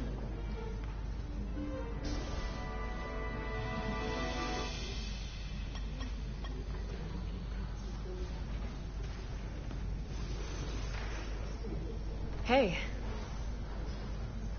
I'm not here. We're escorting the negotiating team to the surface as soon as they come down from the bridge. I don't want to interrupt some important work. I was just hoping to see you before I go. The captain and the others will be here any minute now. Should be an interesting ride down to the surface. Come on, I'm never too busy to make time for you. That's not true. No. But I am glad you came by. Now that's more accurate. I gotta be precise with you, huh? Hey, Maris. Aren't these those button pushers you're always hanging out with? And you're the phaser jockeys we always beat in Parisi squares, right? All aboard for Hotari. That another one of the captain's railroad things? Gotta be. I just usually zone out by the time he gets to the whole, steam engines were the warp drives of their day part. Catch y'all later. You don't want to miss your train. I do have to go.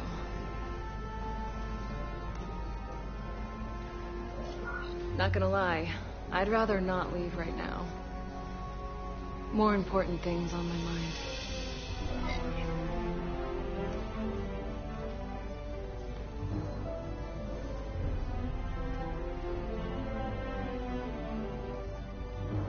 That was nice. Yeah, it was. Save some of that for when I get back. You got a deal.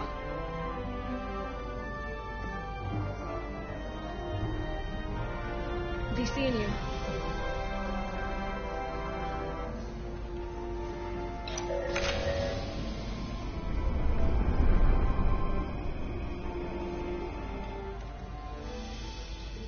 Salar de Diaz.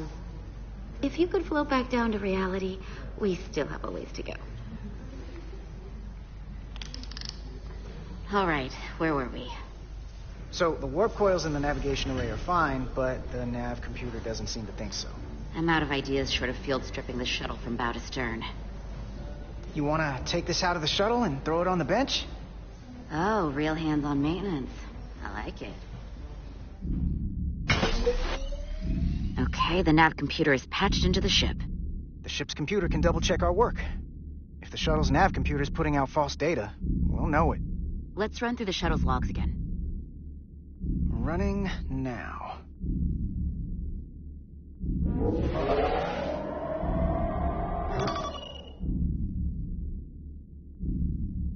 Same. Warp field inversion and a cascade failure. However, the Resolute computer doesn't show the same subspace variance. We're in the same conditions that the shuttle was in when it failed. Why wouldn't the ship's computer get a matching result? What if the subspace variance was a momentary occurrence? That's a possibility, and it would explain why the simulation under our current sensor readings failed to reproduce the issue. But a subspace anomaly strong enough to cause a warp field collapse would leave graviton ripples for days. Let's run with the momentary subspace variance theory for now. Roll forward to the shuttle's attempt to re-engage the warp drive. We need the conditions of space around the shuttle at the moment of warp failure. Resuming simulation.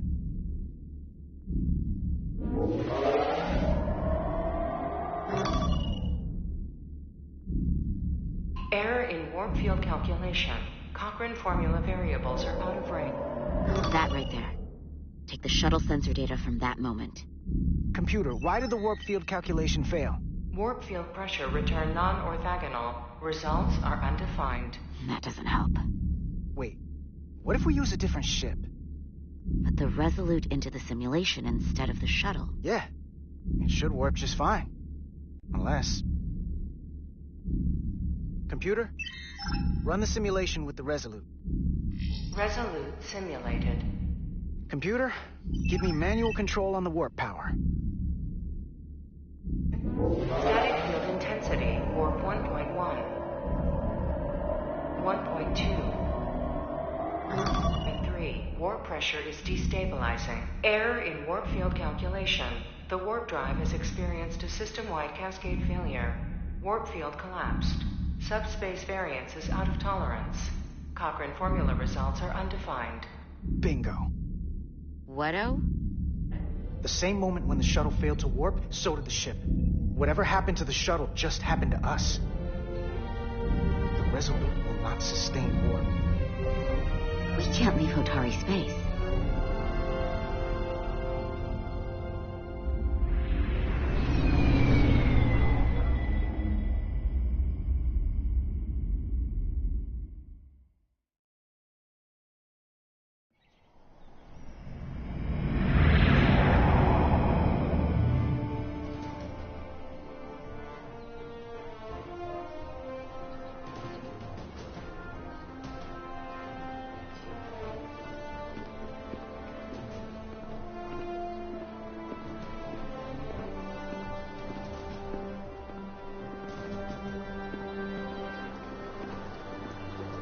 Ambassador Spock, Captain Solano, welcome to Hotari.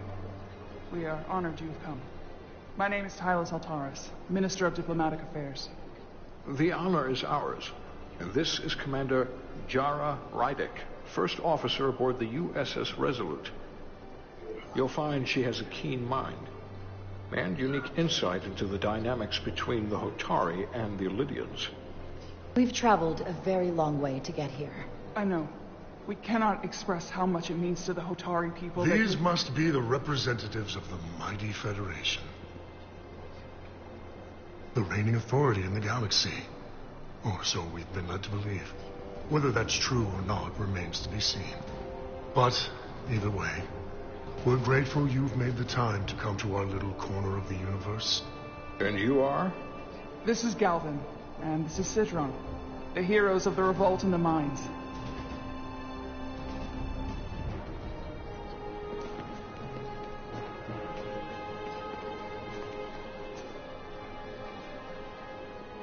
Let's hope this is the last time we ever have to come here. If you'll excuse me.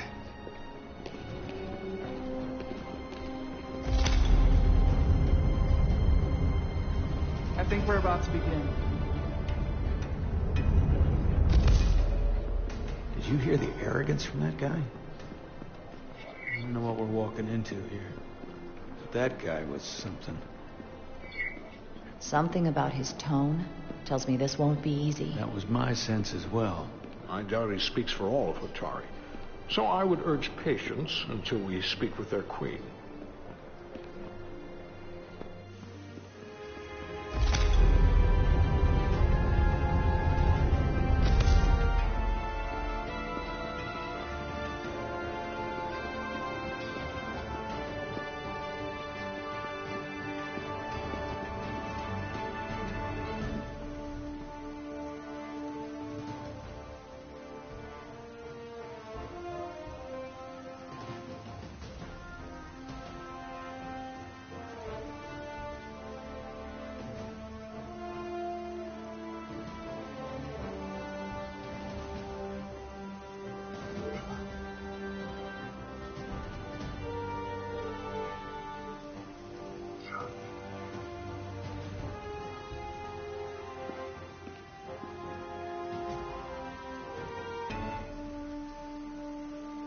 Ambassador Spock, welcome to Hotari Prime.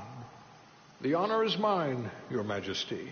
That the Federation would send one of their most respected representatives is not only an honor to the Hotari people and their queen, but a recognition of our stature and importance. Let's get on with it, shall we?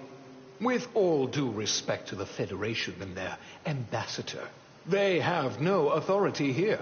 We are not members of their alliance. We are not subject to their rule, nor yours. We demand the immediate return of all mining operations to Lydian control, as it has been for centuries and will be for centuries more. That has always been our understanding. That understanding has changed. Then you invite war. And if you cannot remain silent, you will be silenced. But his point is well taken. What is the Federation's interest in this matter?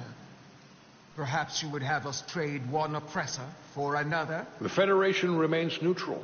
Our only interest is the peaceful resolution of this conflict. We are here at your request, Your Majesty. For now. Saying this wouldn't be easy was an understatement. I thought they wanted us here. Was there something you wanted to say, Captain? Oh, no. My apologies. And what about the Kobliad? She's not part of... She can speak for herself, can't she? Then let her.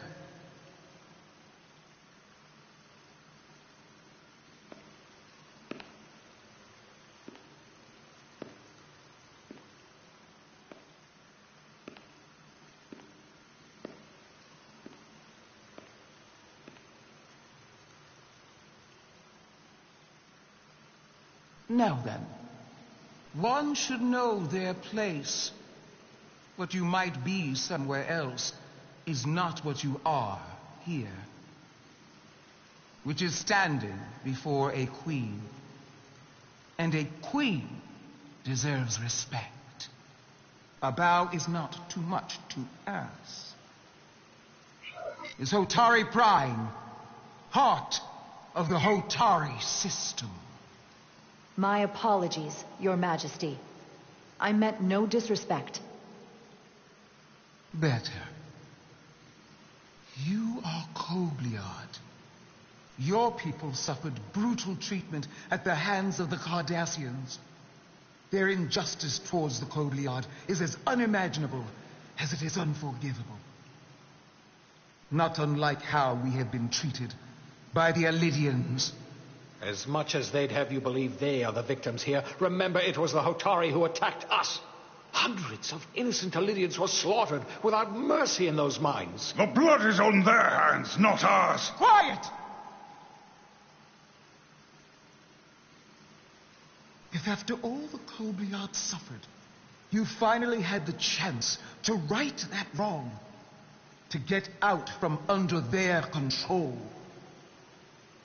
would you take it? Or would you negotiate a peace?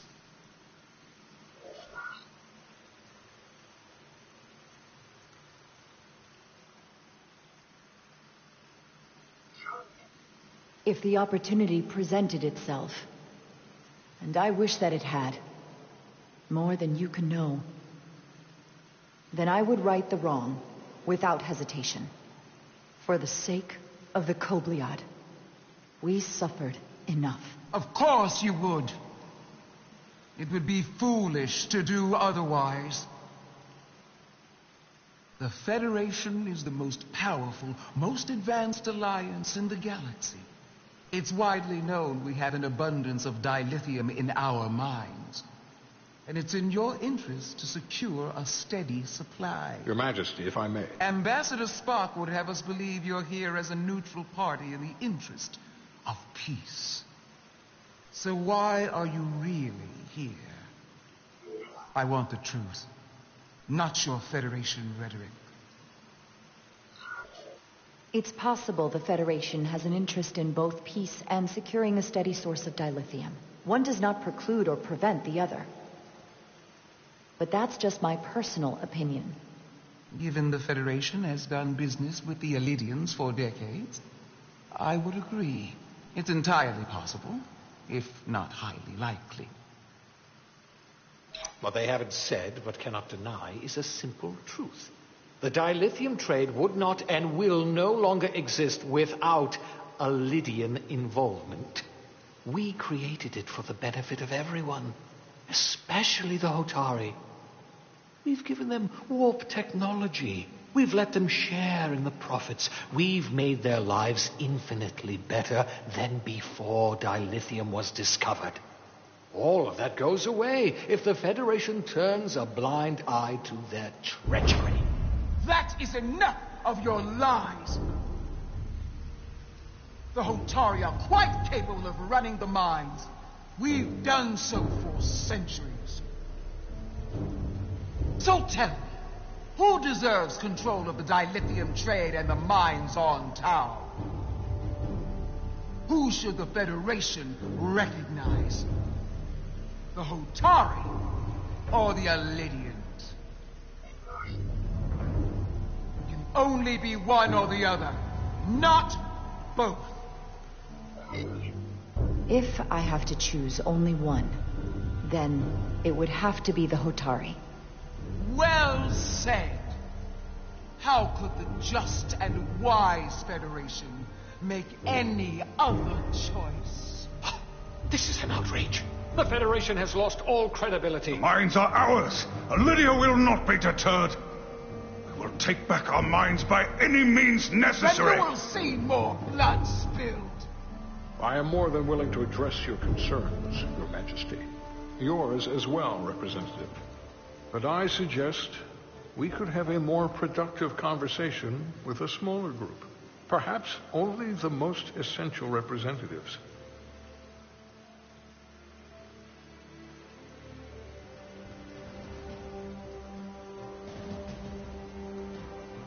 I suppose there is some sense to that.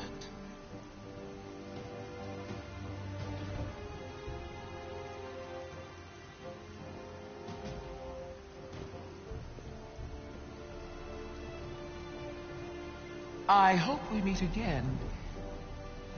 Commander Jara Rydek, Your Majesty. It's been a pleasure, Commander Rydek.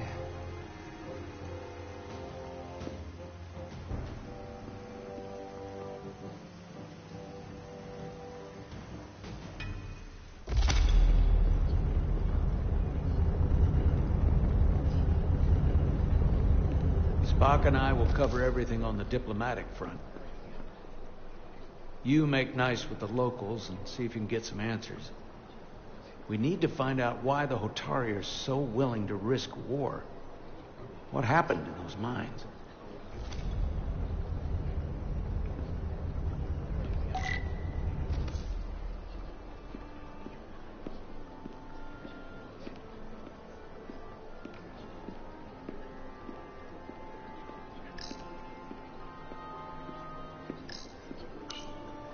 Commander, I'm glad you've chosen to side with the Hotari. I knew the Federation would see through the Elidians' baseless claims and protect the interests of my people. The Hotari have suffered enough at the hands of the Elidians. I couldn't agree more. I assume you were there the day the mines were seized from the Elidians. Not seized. Reclaimed. And restored to their rightful owners. Yes, I was there. We had to be decisive. Before the Elidians could even realize their worst nightmare was upon them. I'm curious why the Elidians haven't fought back. They have the ability to retake the mines anytime they want. Ability is one thing. Courage is another. The Elidians know any hostile action on their part will not end well. They respect one thing above all else, and that is force. The greater the force, the more certain the outcome. Any talk of making peace is just that, and worth little without the strength to secure it. Which makes me wonder about your ship, the Resolute. Undoubtedly the Federation's finest warship. Ready to contend with anything the Elidians might have in store. Or is that not true? Maybe I've misjudged it. I wouldn't say state-of-the-art, but the Resolute is plenty capable and can hold its own against just about anything. Let's hope so. Because at the moment, it's the only thing preventing them from wiping us off the map. Sidron. A pleasure meeting you, Commander. I'm sure we'll cross paths again.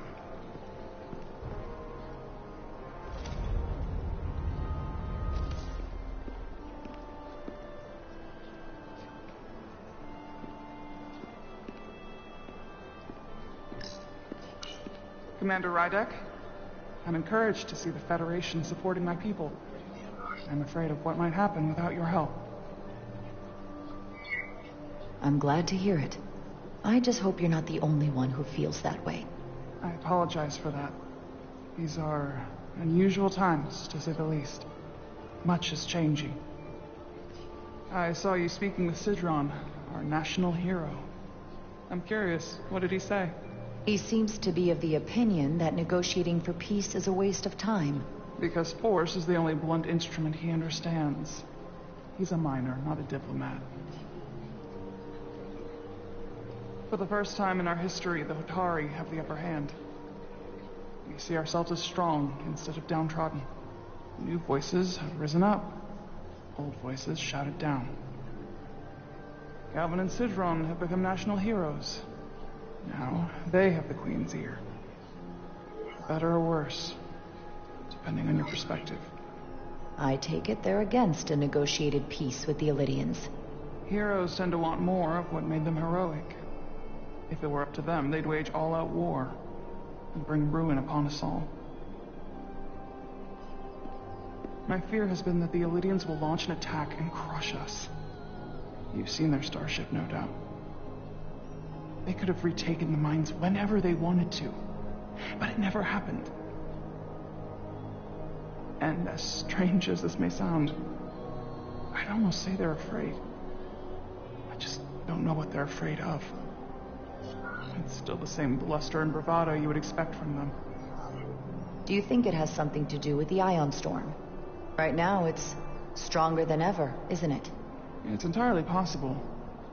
I'm not a scientist, but I do know the storm has knocked out all kinds of systems. So maybe the Illidians weren't willing to risk their ships, given all the interference.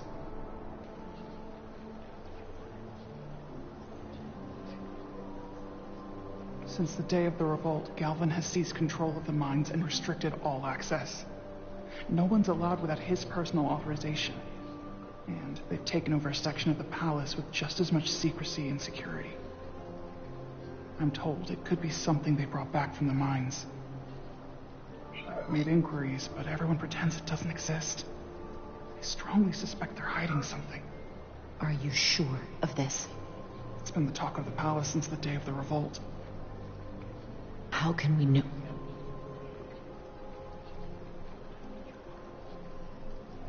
I'd better see what's happening. Do you think you can find out what they're hiding? I need to see proof of something before I can make my case to the Federation. I can try, but even if I found it, I might not know what to make of it. Take this. You can use it to capture whatever you find, and then send it to me.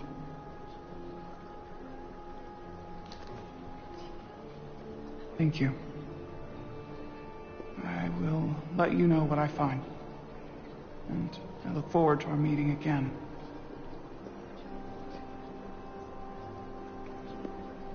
Sorry, I couldn't help but notice you were speaking with the Hotari this whole time.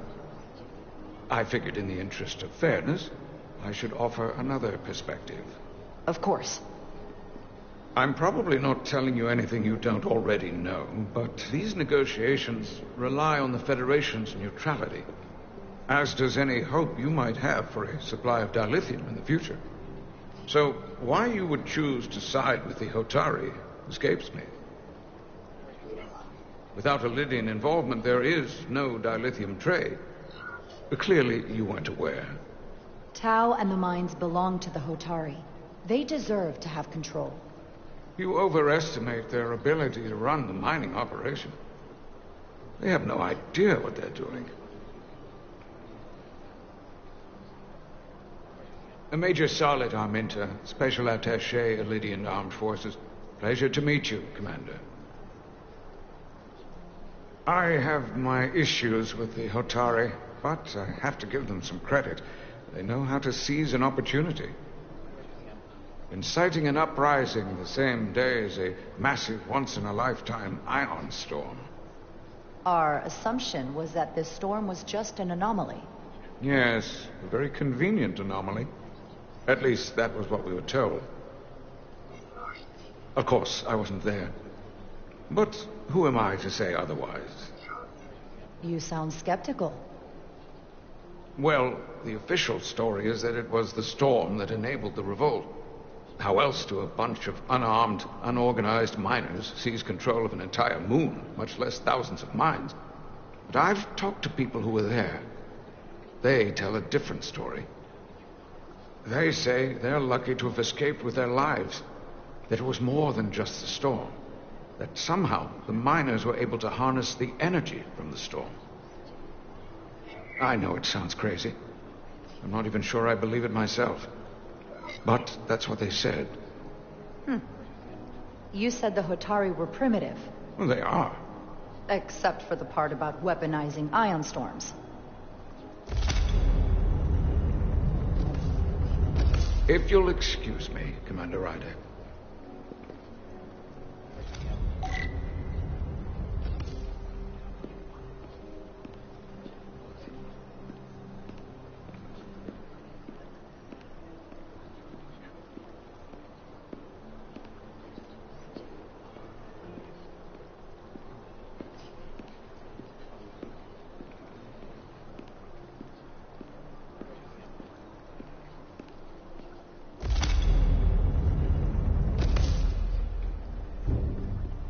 Well, that was a disaster. What happened? The Hotari refused to concede anything, so the Illidians stormed out. The Hotari did not invite us here as peacekeepers. I hope your efforts were more fruitful than ours.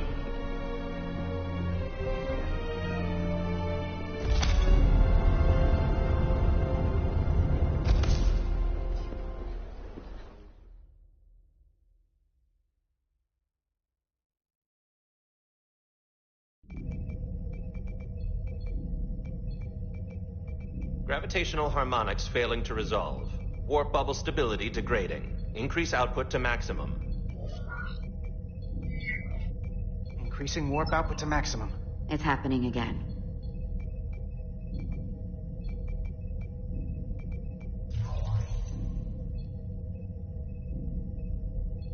It is evident that presently, the Resolute cannot achieve warp propulsion. Since our diagnostics rule out any problems with our warp systems or anything about the ship, the problem appears to be the fabric of space itself. Space itself? You're saying something about this region of space prevents warp travel? Prevents it, or can't sustain it. However improbable, that appears to be the case. The storm didn't stop us from leaving space dock and traveling here. But could it still be causing this interference with warp travel? We must follow sound investigatory principles. Do not let an assumed conclusion drive your analysis. Sometimes we need a little inspired thinking, Mr. Chobak. Captain Solano is on his way back from the negotiations, and I want to have some answers for him when he gets here. Indeed. Given the facts at hand, we may be able to deploy subspace probes around the ship to construct a clearer picture of the phenomenon. Around the ship. I'll prep a shuttle.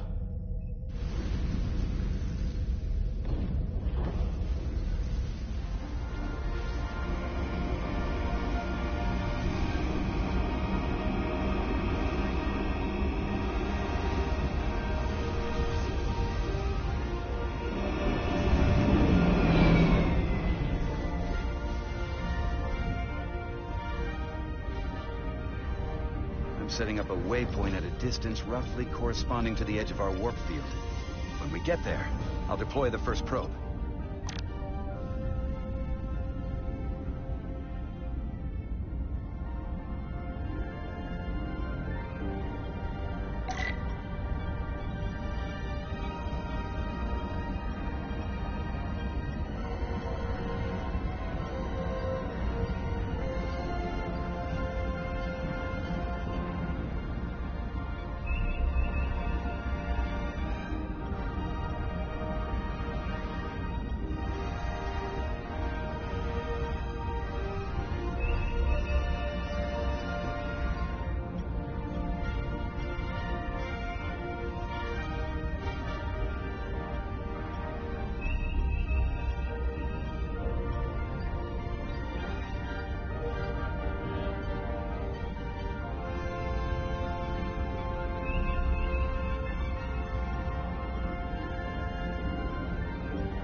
Commander Westbrook, the Resolute's systems are calibrated to receive the probe's readings.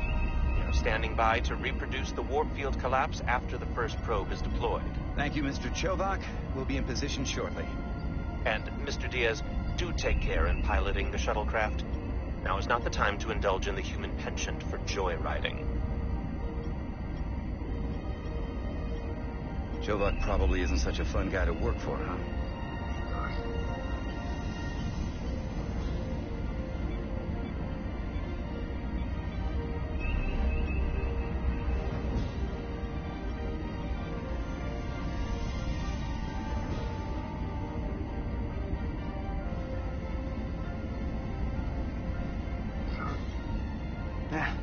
I just don't take it personally. At least I try not to. That's a very mature answer. Shows a positive attitude on your part. Remind me of it when I start complaining to you about the ship's new first officer.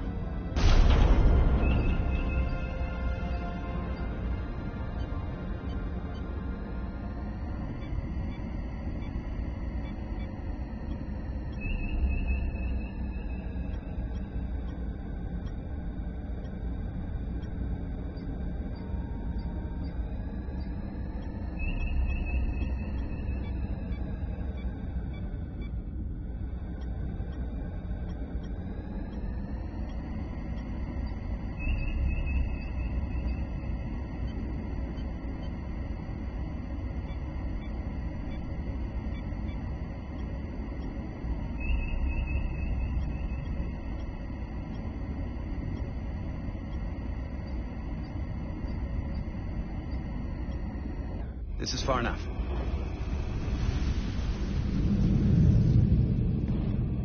Transporting the first probe into position.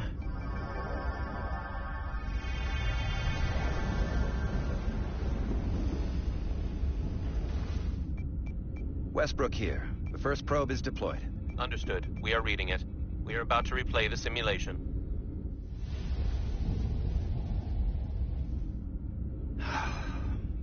Problem? Don't get me wrong. Things are definitely trending up with Commander Rydek. She's put my ideas into action. And she listened to me when your life was on the line out on the hull. That sounds like a good thing. It is. But I'm still trying to figure out if she's right for the job. She didn't go through what the rest of us did. Still got chosen to be #1. Can't tell if she was actually siding with me, or if we just fell on the same side. Yeah, but she's lucky she didn't go through what we did. You can't hold it against her. Actually, I think I can. Even if I shouldn't. Test is running. Warp field collapse in 3, 2, 1, mark.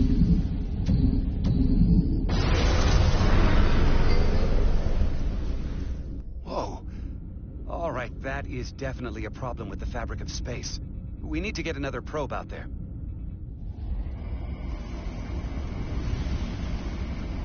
With 2 points of data, the Resolute and the probe, we've managed to get an interference pattern. I'm setting a waypoint to a particularly strong area of interference. We'll deploy the second probe there.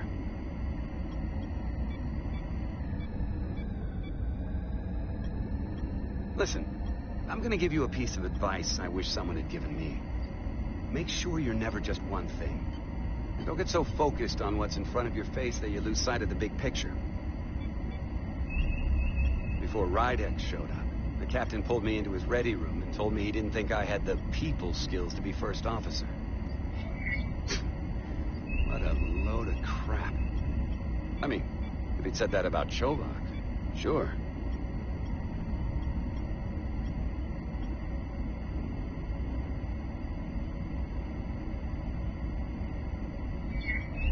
Is that why you're being so friendly to me? Politics? That would be clever, but I think you give me more credit than the captain does. You're all right, Diaz. And you've got potential. You're a capable engineer. You're good in the field. Keep up the good work, and who knows? A solid jack of all departments like you could be Commander-in-Chief of Starfleet one day. Hell, Admiral Jellicoe started as a shuttle pilot. And there are places to go in the enlisted ranks, too. Of course, if you get an officer's commission, they'll put you on another ship.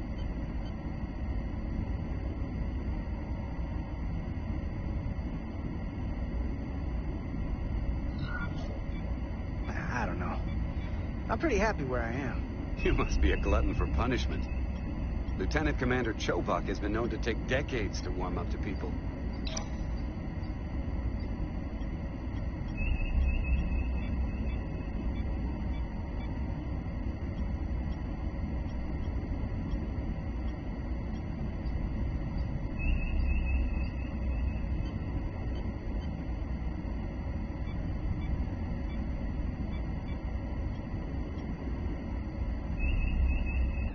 Here. This is close enough. Stop the engines. Deploying the probe.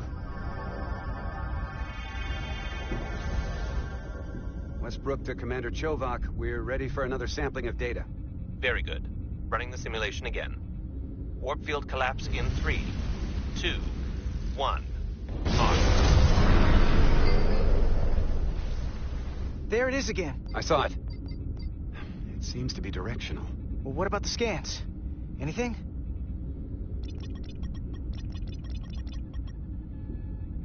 Here's the readings in relation to our local space.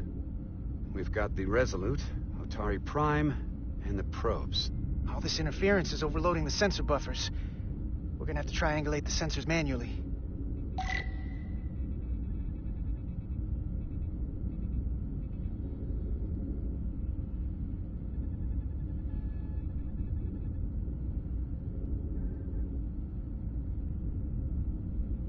We got something. These markers indicate peaks in the gravimetric interference patterns.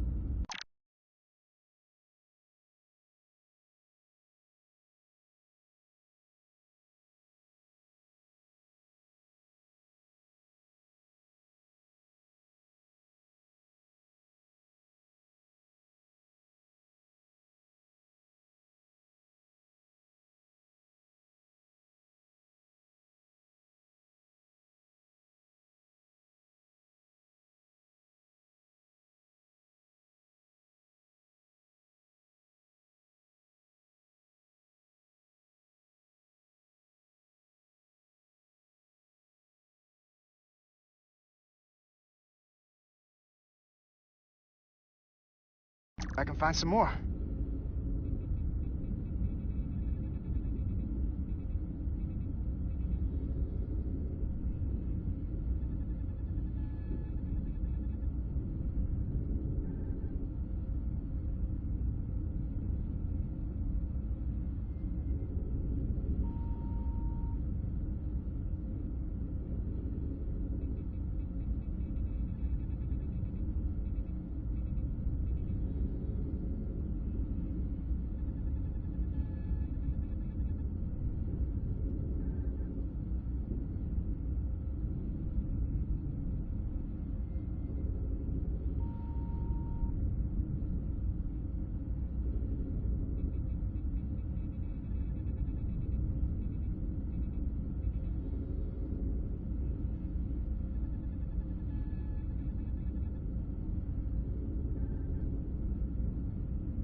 Hold up. This is coming from the moon. A beam that blocks warp travel. Aimed right at us. Someone is doing this intentionally. I don't know how they're doing it. This is like nothing I've ever seen. We're under attack and we didn't even know it. We need to stop them. Unplug whatever it is they're hitting us with.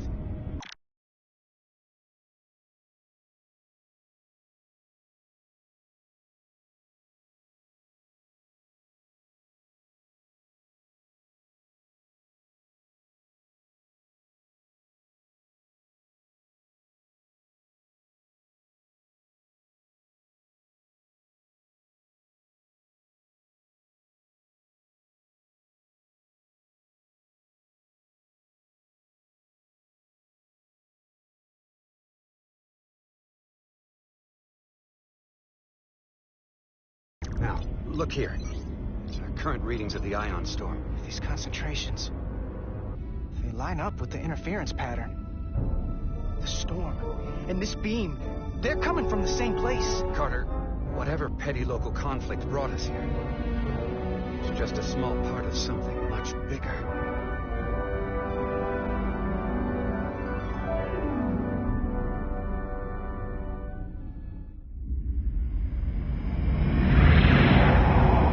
Presently, we don't have an explanation for how they're doing this. One thing is clear. This is no fluke. Thank you, Mr. Westbrook. I want a full briefing when I'm back on board.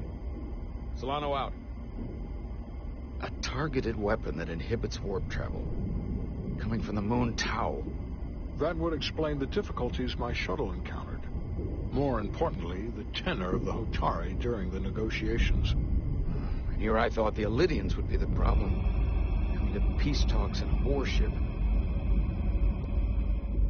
This wasn't supposed to be so complicated. We're right to be worried. If they're targeting the Resolute and we can't go to warp, that effectively leaves us at their mercy. Which puts us in a rather difficult position. Especially if they have more tricks up their sleeve. Tylus, the Hotari representative, said she thought they found something in the mines. Galvin and Sidron brought it back to the palace, but they're keeping it under tight security. She's going to investigate it. I gave her my tricorder. I expect she'll contact us soon. You found an ally. Why would Tylus help us? Go behind her people's back? It's a fair question, considering. She doesn't like the way Galvin and Sidron have been manipulating the situation. And the Queen. Working with us to go around them isn't the same as betraying her people. That may be true. She's certainly more likely to help than the other Hotari we've met. That raises another question. Specifically, what do the other Hotari have to gain in bringing us here, only to make this hostile maneuver against us? There must be some motivation. Unless they changed their minds between when they asked and when we got here. Sidron was very curious when we spoke outside the Queen's chamber. He wanted to know all about us, our ship, the Federation. He wasn't giving any answers. He was looking for them. Well, I'm sure you didn't tell him too much. I don't think the Elydians know what's really down on that moon either. Major Armintas said the revolt defied explanation. That the Hotari miners somehow harnessed the energy of the storm. Harness the energy of the storm? Doing that is beyond even our capabilities. So is a weapon that disrupts warp travel. There have been civilizations and entities, both past and present, far more technologically advanced than the Federation. The Elydians and Hotari don't fall into that category. But that is all the more reason to investigate further. Commander Rydek, sorry to interrupt. We've received an urgent call from Hotari. The Queen's advisor, Tylus, has asked to speak with you. Put her through.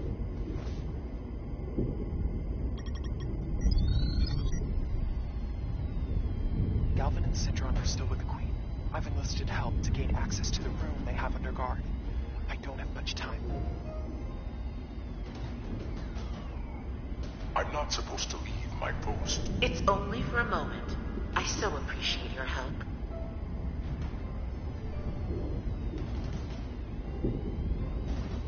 I found something. I'm sending you a scan.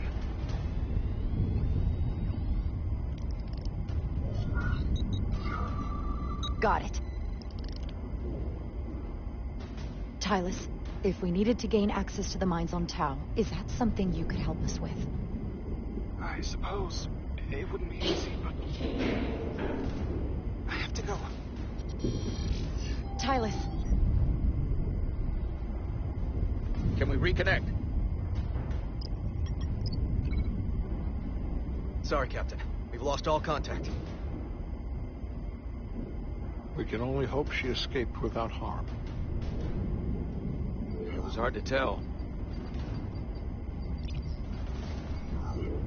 I'm the one who got her into this. If something happens to her, it's my fault. She's one of the Queen's closest advisors. I'm sure she'll be fine. Assuming the Queen isn't part of this. Let's see the scan of whatever the hell that was.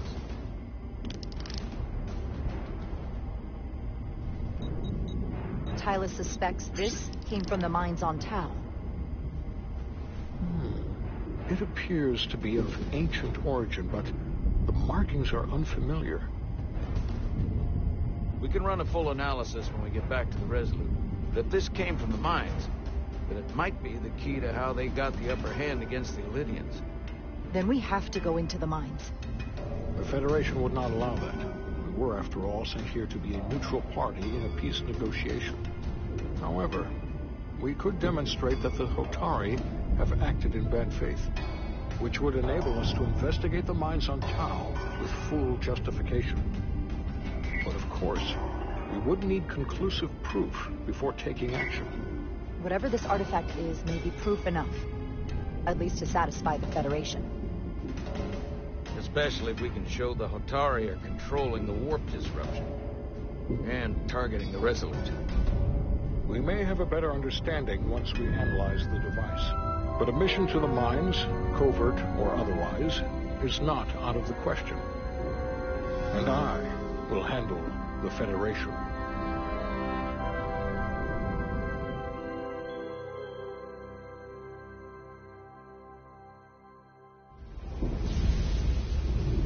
As I was telling Carter, I want all the data I can get on this warp problem. And the negotiating team's shuttle has been recording data all the way back from Hotari. Even better than our probes. So pull the sensor and engine ISOs from the Melville when it sets down. Will do. I'll join you and Chovok down in engineering to run another analysis after the briefing.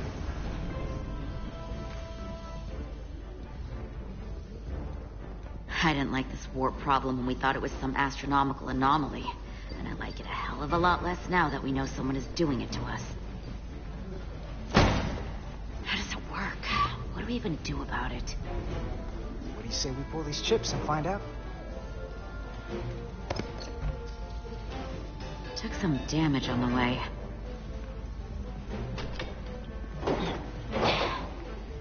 That ionic interference scored the hull plating. Might be some micro welds. Let's try pulling together. All right. 3, 2, 1. It won't budge. Gotta be the storm damage. We need to... Welcome back. Any excitement down on the surface? Excitement? No. Nothing like that. Hey, can you hand me the EJ7 interlock? From the toolbox. I don't know what that is. Not much use for one on a security detail, huh? Carter? Yeah, I'll get it.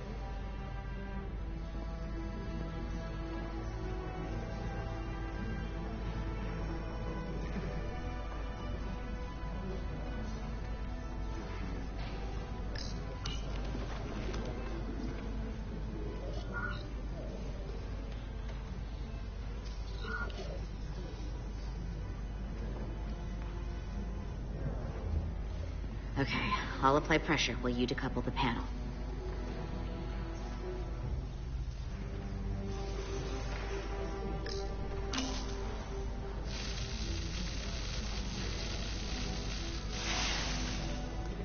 Here, I'll help.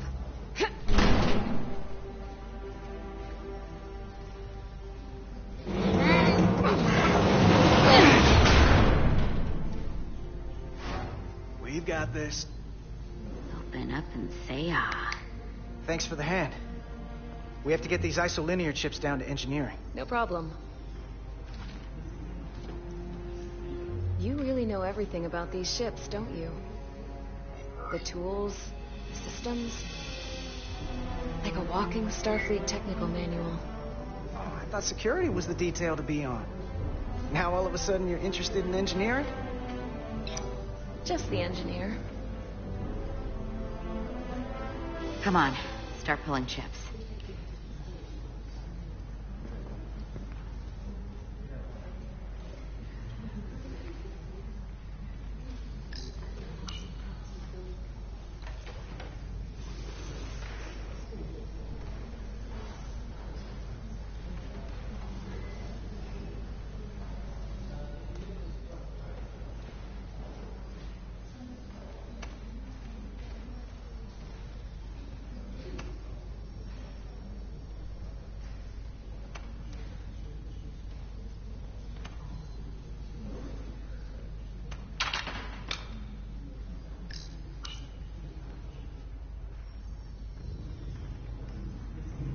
What's this?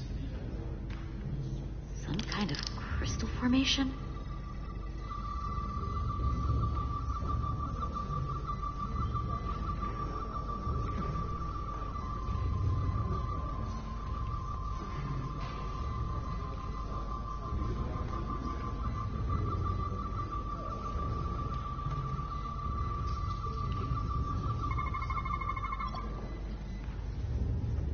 Whoa. This substance is a quantized spin crystallization of hydrogen, carbon, and lithium.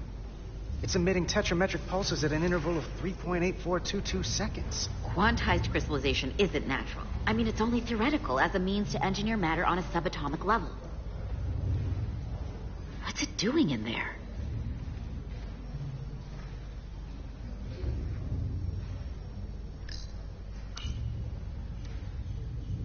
Wait. Regulation 364, subsection 9. What? Regulation 364, subsection 9 orders that in the case of an unknown foreign substance infiltrating a sealed system, it will be placed in secure confinement before further examination. Retrieve a containment module. Don't you think we're more equipped to deal with whatever this is? No. Before anything else, this is a security issue. You don't even know what this is. Which is why we need to study it. Once it's contained. This is another piece of the puzzle we're trying to put together. We should be investigating it. And you can. In the containment lab. But protocol is protocol. I can't make an exception just for you. I'm still going to report these crystals to Commander Westbrook when we send the shuttle data. And I will inform my superiors. I'm taking this just as seriously as you are. But I overheard talk about the warp disruption on the shuttle. Now these crystals? Maybe this situation is more than we can handle with just a science vessel. We could trigger a distress call, get Starfleet to send more ships. Or I could send a message to my old CO on the Adirondack. Get some combat-tested vessels. We're at the edge of the quadrant. Help isn't just gonna pop over like we're in Sector 001. Wouldn't hurt to try. You talk like you've never had your backs up against a wall before. This is Starfleet. We solve our own problems.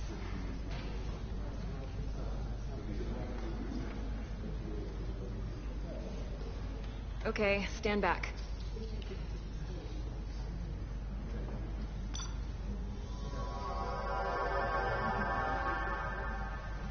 Get this to the containment lab. We'll get it set up for you. I'll let you know when it's safely confined. Oh, we'll be there. Last thing you want is to study this down in main engineering and have it explode next to the warp core.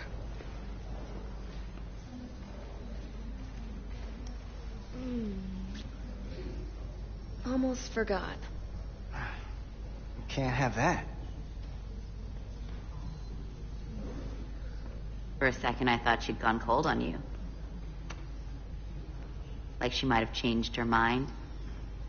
But I guess this whole situation has her spooked. Maybe she knows more than us. Or it's because this is all happening so fast. But she usually doesn't scare easy. Well, of course she's taking it seriously, but that's her job. She's on duty, she's got to be on the lookout for danger. Yeah, but talking about sending a distress call on her own, that's going too far. She was probably just thinking out loud. I'm sure she'll come to her senses. This mission has enough complications stacking up. Now, we'll get through it. You, me, and Miranda too.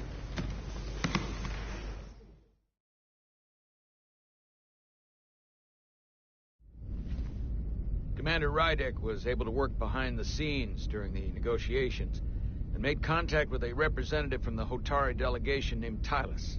She mentioned an unusual artifact of unknown origin being held under tight security within the Hotari Palace, which she believes came from the mines on Tau. Now, this artifact might have a connection to the revolt, to the storm, and to the warp disruption we now know has been targeted at the Resolute. Commander Rydek, if you want to take it from here. Of course. Tylus managed to infiltrate the heavily guarded location within the palace and sent us these scans using my tricorder. It appears to be some sort of control panel, possibly connected to the warp disruption weapon, originating on Tau. Of particular interest is this symbol, which we couldn't identify the origin of. Federation database has records from a vast number of civilizations. If anyone from Starfleet has come across this before, the system should recognize it. Cross-referencing with Federation records. Displaying symbols from Federation database with a 90% probability of match or higher. Select a symbol to further analyze.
99.2% match. Got it.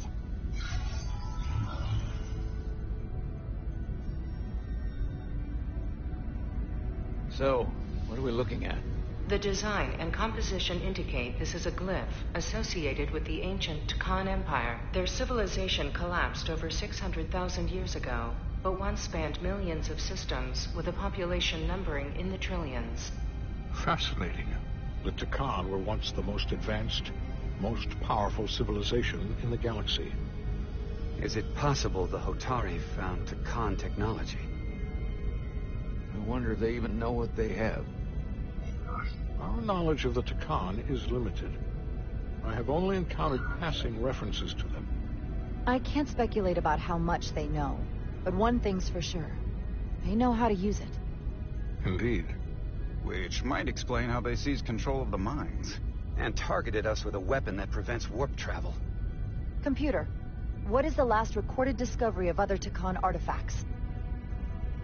On Stardate 41386.4, the USS Enterprise D, under the command of Captain Jean-Luc Picard, discovered a Takan outpost in the Delphi Ardu system. According to the mission summary, an unbreakable energy-draining field was deployed against the Enterprise and a Ferengi ship. The Enterprise was only able to escape after negotiating their release with an entity known as Portal 6-3, Guardian of the Takan Empire. Unbreakable energy draining field. It starts to make sense. What else is there? There's a lot here. Let's take it piece by piece. Select the aspect you wish to learn more about.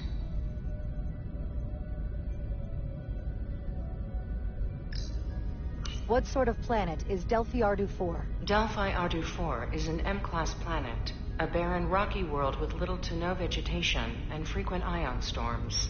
The giant crystals that grow there absorb energy, but it is not understood how they do so. The entire Delphi Ardu system, consisting of 11 planets, was considered completely uninhabited until the encounter with Portal 6-3. Frequent ion storms. That can't just be a coincidence.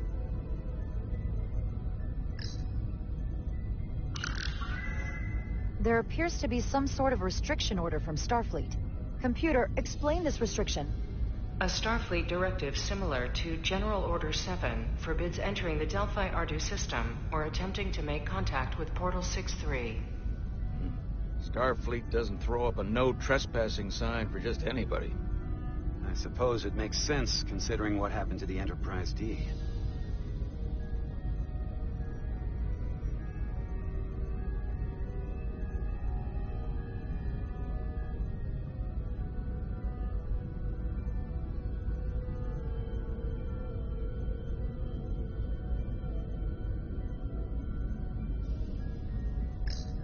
The technology to capture and hold the Federation flagship would have to be unbelievably powerful.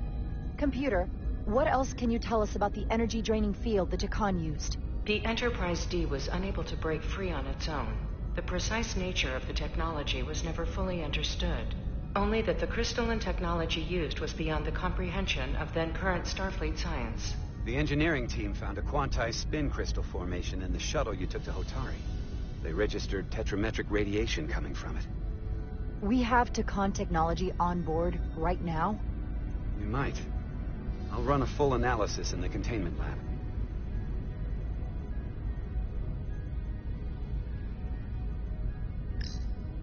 Someone from the Takan Empire is actually still around. Or at least was, 16 years ago. Computer, what other information do you have on Portal 6-3, Guardian of the Takan Empire? The entity known as Portal 6-3 is of an unknown nature. A biped humanoid, he was unaware that the Takan Empire no longer existed at the time of the encounter.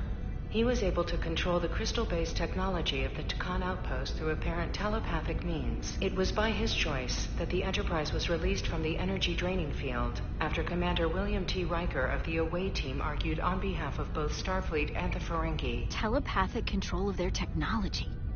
As I have said, they were the most advanced civilization in the galaxy. The Elydians should have crushed the revolt. But if the Hotari have Takan technology and can control it, I see why they're willing to negotiate peace. For all we know, this could be just the beginning. And we're up against something greater than we can imagine.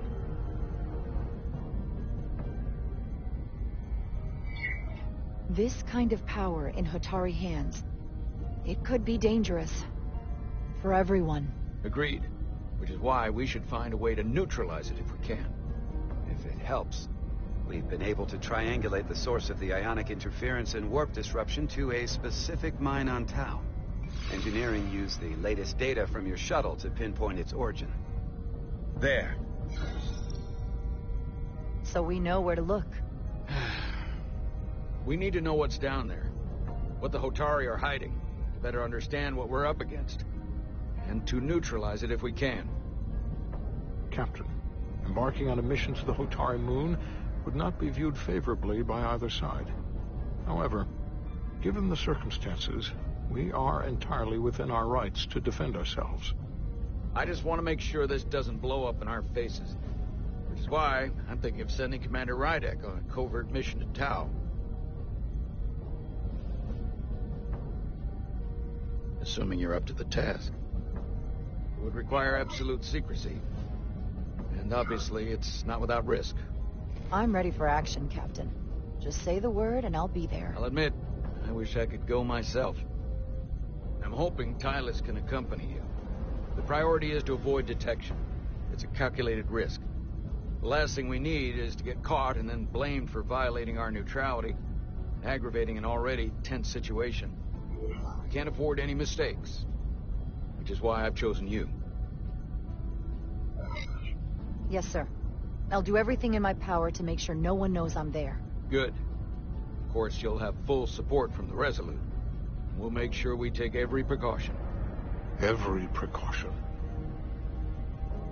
Get in touch with Tylus and make the necessary arrangements as discreetly as possible. Bridge to Captain Solano. The Illidians have moved additional ships to the edge of the Hotari system. Current heading is straight for the homeworld. Understood. It would seem we no longer have the luxury of waiting. In that case, may I suggest you and I return to Hotari Prime? Doing so will provide Commander Rydek as much time as possible to complete her mission. Agreed. We'll hail the Queen's delegation from my ready room. We all know what we need to do. Dismissed.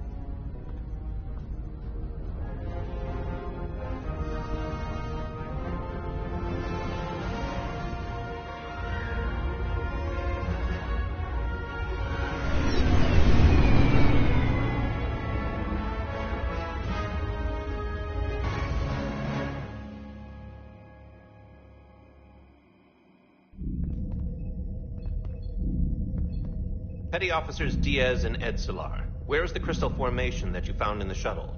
I have tasked Ensign Calloway with performing a full analysis of the tetrametric pulses. Security brought it to the containment lab. I was just there. They don't know anything about it. Security never checked it in. Miranda never got there? She's the one that had the crystal formation? Yeah, her and the rest of the security detail from the negotiations. Diaz, Tamaris.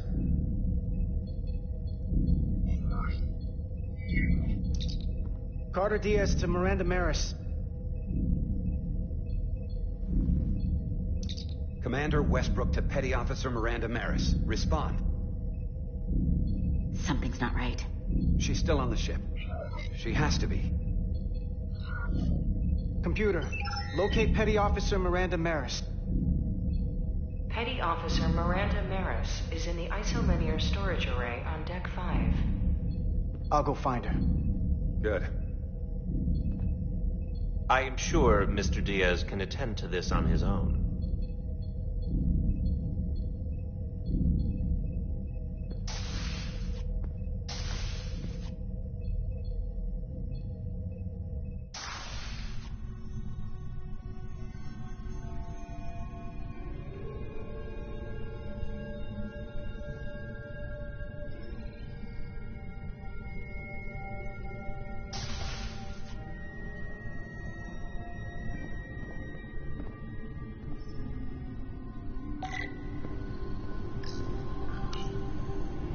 Someone improperly pulled these isolinear chips.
What the...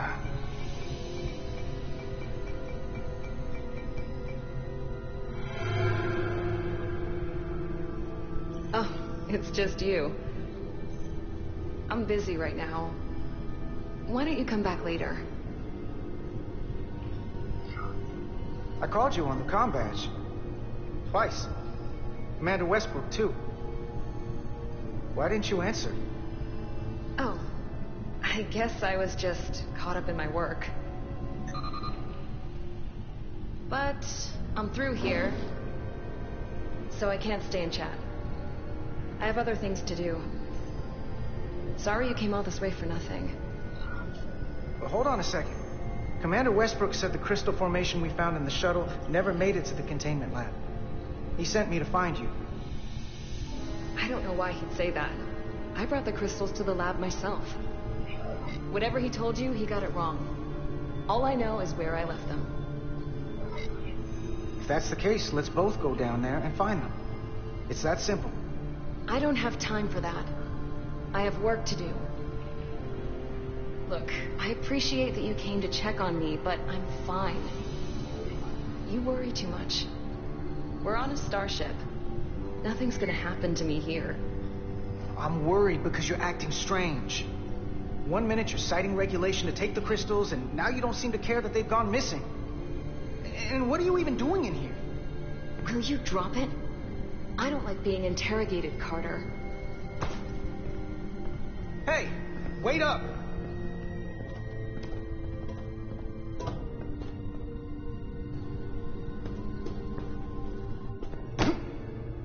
I'm getting some very mixed signals from you right now. I'm sorry. I'm under a lot of stress right now. Just tell Chovak or whoever I don't know where the crystals are, and let me go about my business. I know we have some things to figure out. I don't have time to stand around and debate with you. I want to help you, but you're not making it easy. Then I'll try to make it simple. You don't have to say anything at all. Miranda, hold on! No. Get out of my way.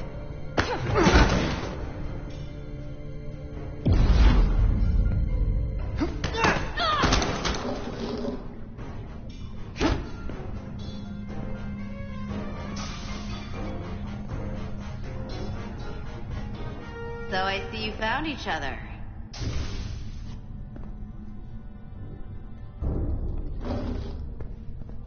You were taking so long, the commander sent us to see what the problem was. Diaz, you were sent here with specific orders, and fighting your crewmate wasn't one of them. What the hell is going on here? Let's just let them explain. I'd like to hear that, because I know what it looks like. There's something seriously wrong with her. She's not herself, I'm telling you. What does that mean? It doesn't mean anything. Well, for one, she was copying data onto this. This drive is unauthorized. There are ISOs all over the floor. And that's why I was in here, investigating this situation. And when Carter came looking for me, we got our wires crossed. It wasn't anything more than that. Check the data on this drive. I'm sure it'll show her access codes were used. And there were probably files copied while I was still with you two in engineering. That makes sense. Then get someone down here who can prove that. But until then, I have to go. I don't know what's going on here, but I think we need to call it into security. She can explain herself in the brig.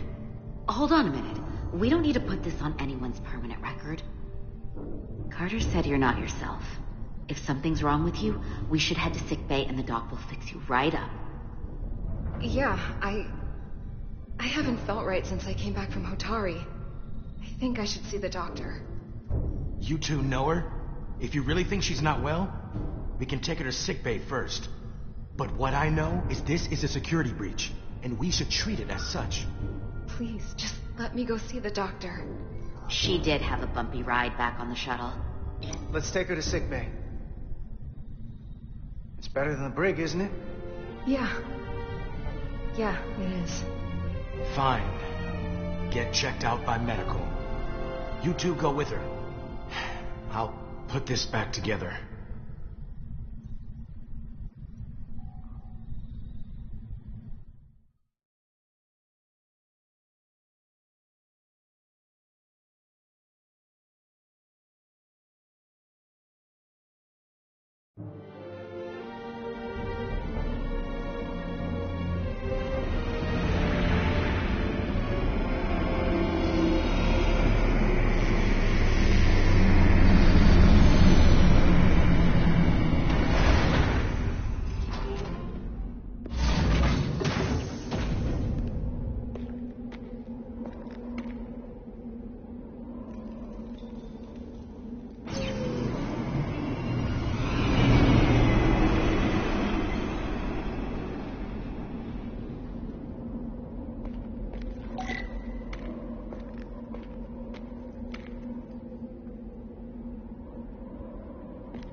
Foliage on Tau resembles underwater plant life on Earth. The universe is full of mysteries.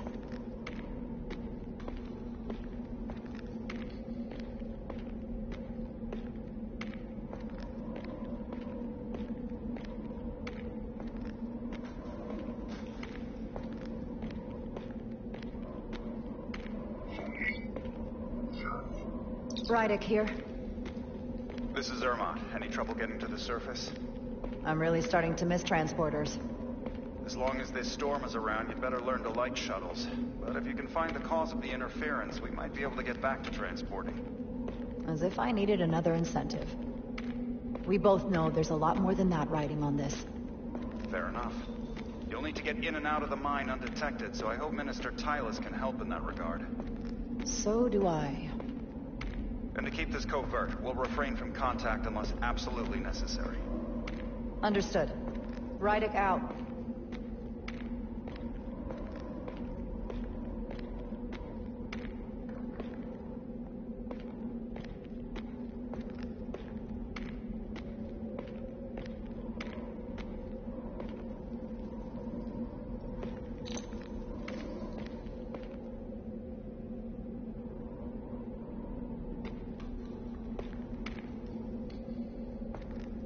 I can crouch under this.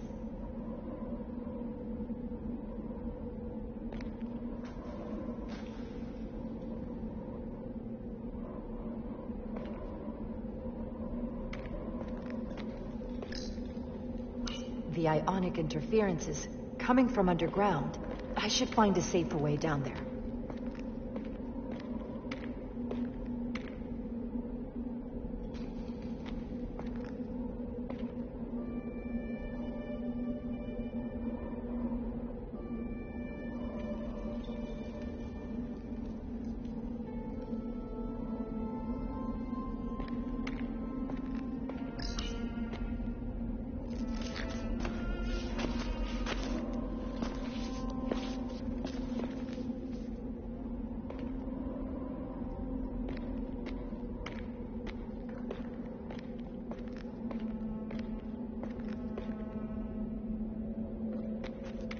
I saw your shuttle take off.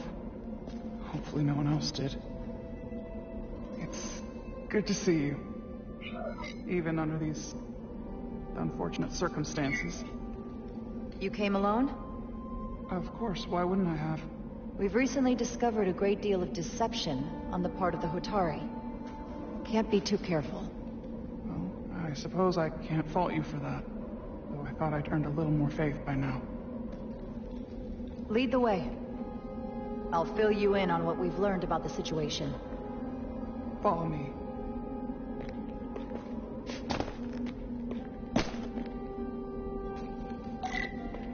The device Galvin and Sidron brought back from the mines is being used to control some sort of warp disruption weapon that has the Resolute trapped in Hotari space. According to our readings, the power source for that device is on this moon, at the specific coordinates I sent you. That sounds impossible. But explains the rumors of the Hotari controlling the ionic storm. We strongly suspect the device was created by an ancient empire known as the Takan. The Takan? Once the most powerful civilization in the galaxy.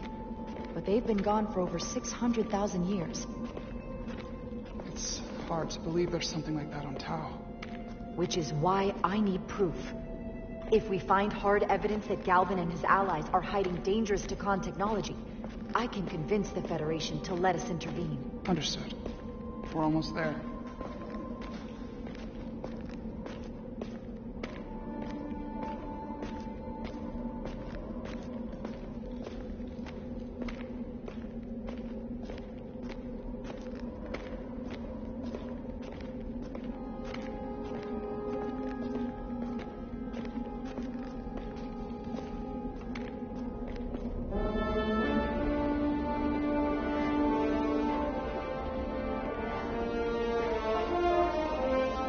That's the mine? Prospect 614 North, Subdivision 20. It's enormous. Just one of the thousands across Tau. The pride of Hotari. How do we get inside? The structure that circles the mine has entry points for transporting equipment into the lower levels. They're guarded, but nothing I can't get past using my authority. Well, that's good to hear. As long as you can avoid being seen, I should be able to talk my way past any miner. And provide a little distraction for you in the process. How do I avoid being seen? You don't use the door.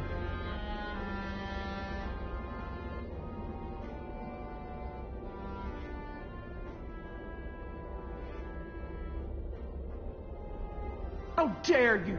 Don't you know who I am? I am Tylus Altaris, Minister of Diplomatic Affairs. That's not... The Queen would be furious to hear you tried to deny me entry. The Queen? But I just... You just what? Just now realize the trouble you've made for yourself? And who exactly do you think you're going to report this to? Because I'll be reporting it as well, to someone much further up the ladder. You have no authority here. Do you understand who pays your wage? I can inform the Queen directly of this insolence. There's no You'll need regret for... everything you've said here today.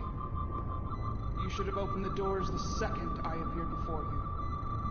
That's not the protocol. I didn't know Each second you delay my entry will be recorded, processed, and permanently marked on your record. I can't believe this. Does your brain function? Do you speak our tongue? Minister, I have orders. How could a fellow Hotari not understand this? You're digging your own grave. I've reached the end of my patience. Escort me to the maintenance bay. I told you, I can't just... Now! But fine. A wise choice. Lead the way, and be quick.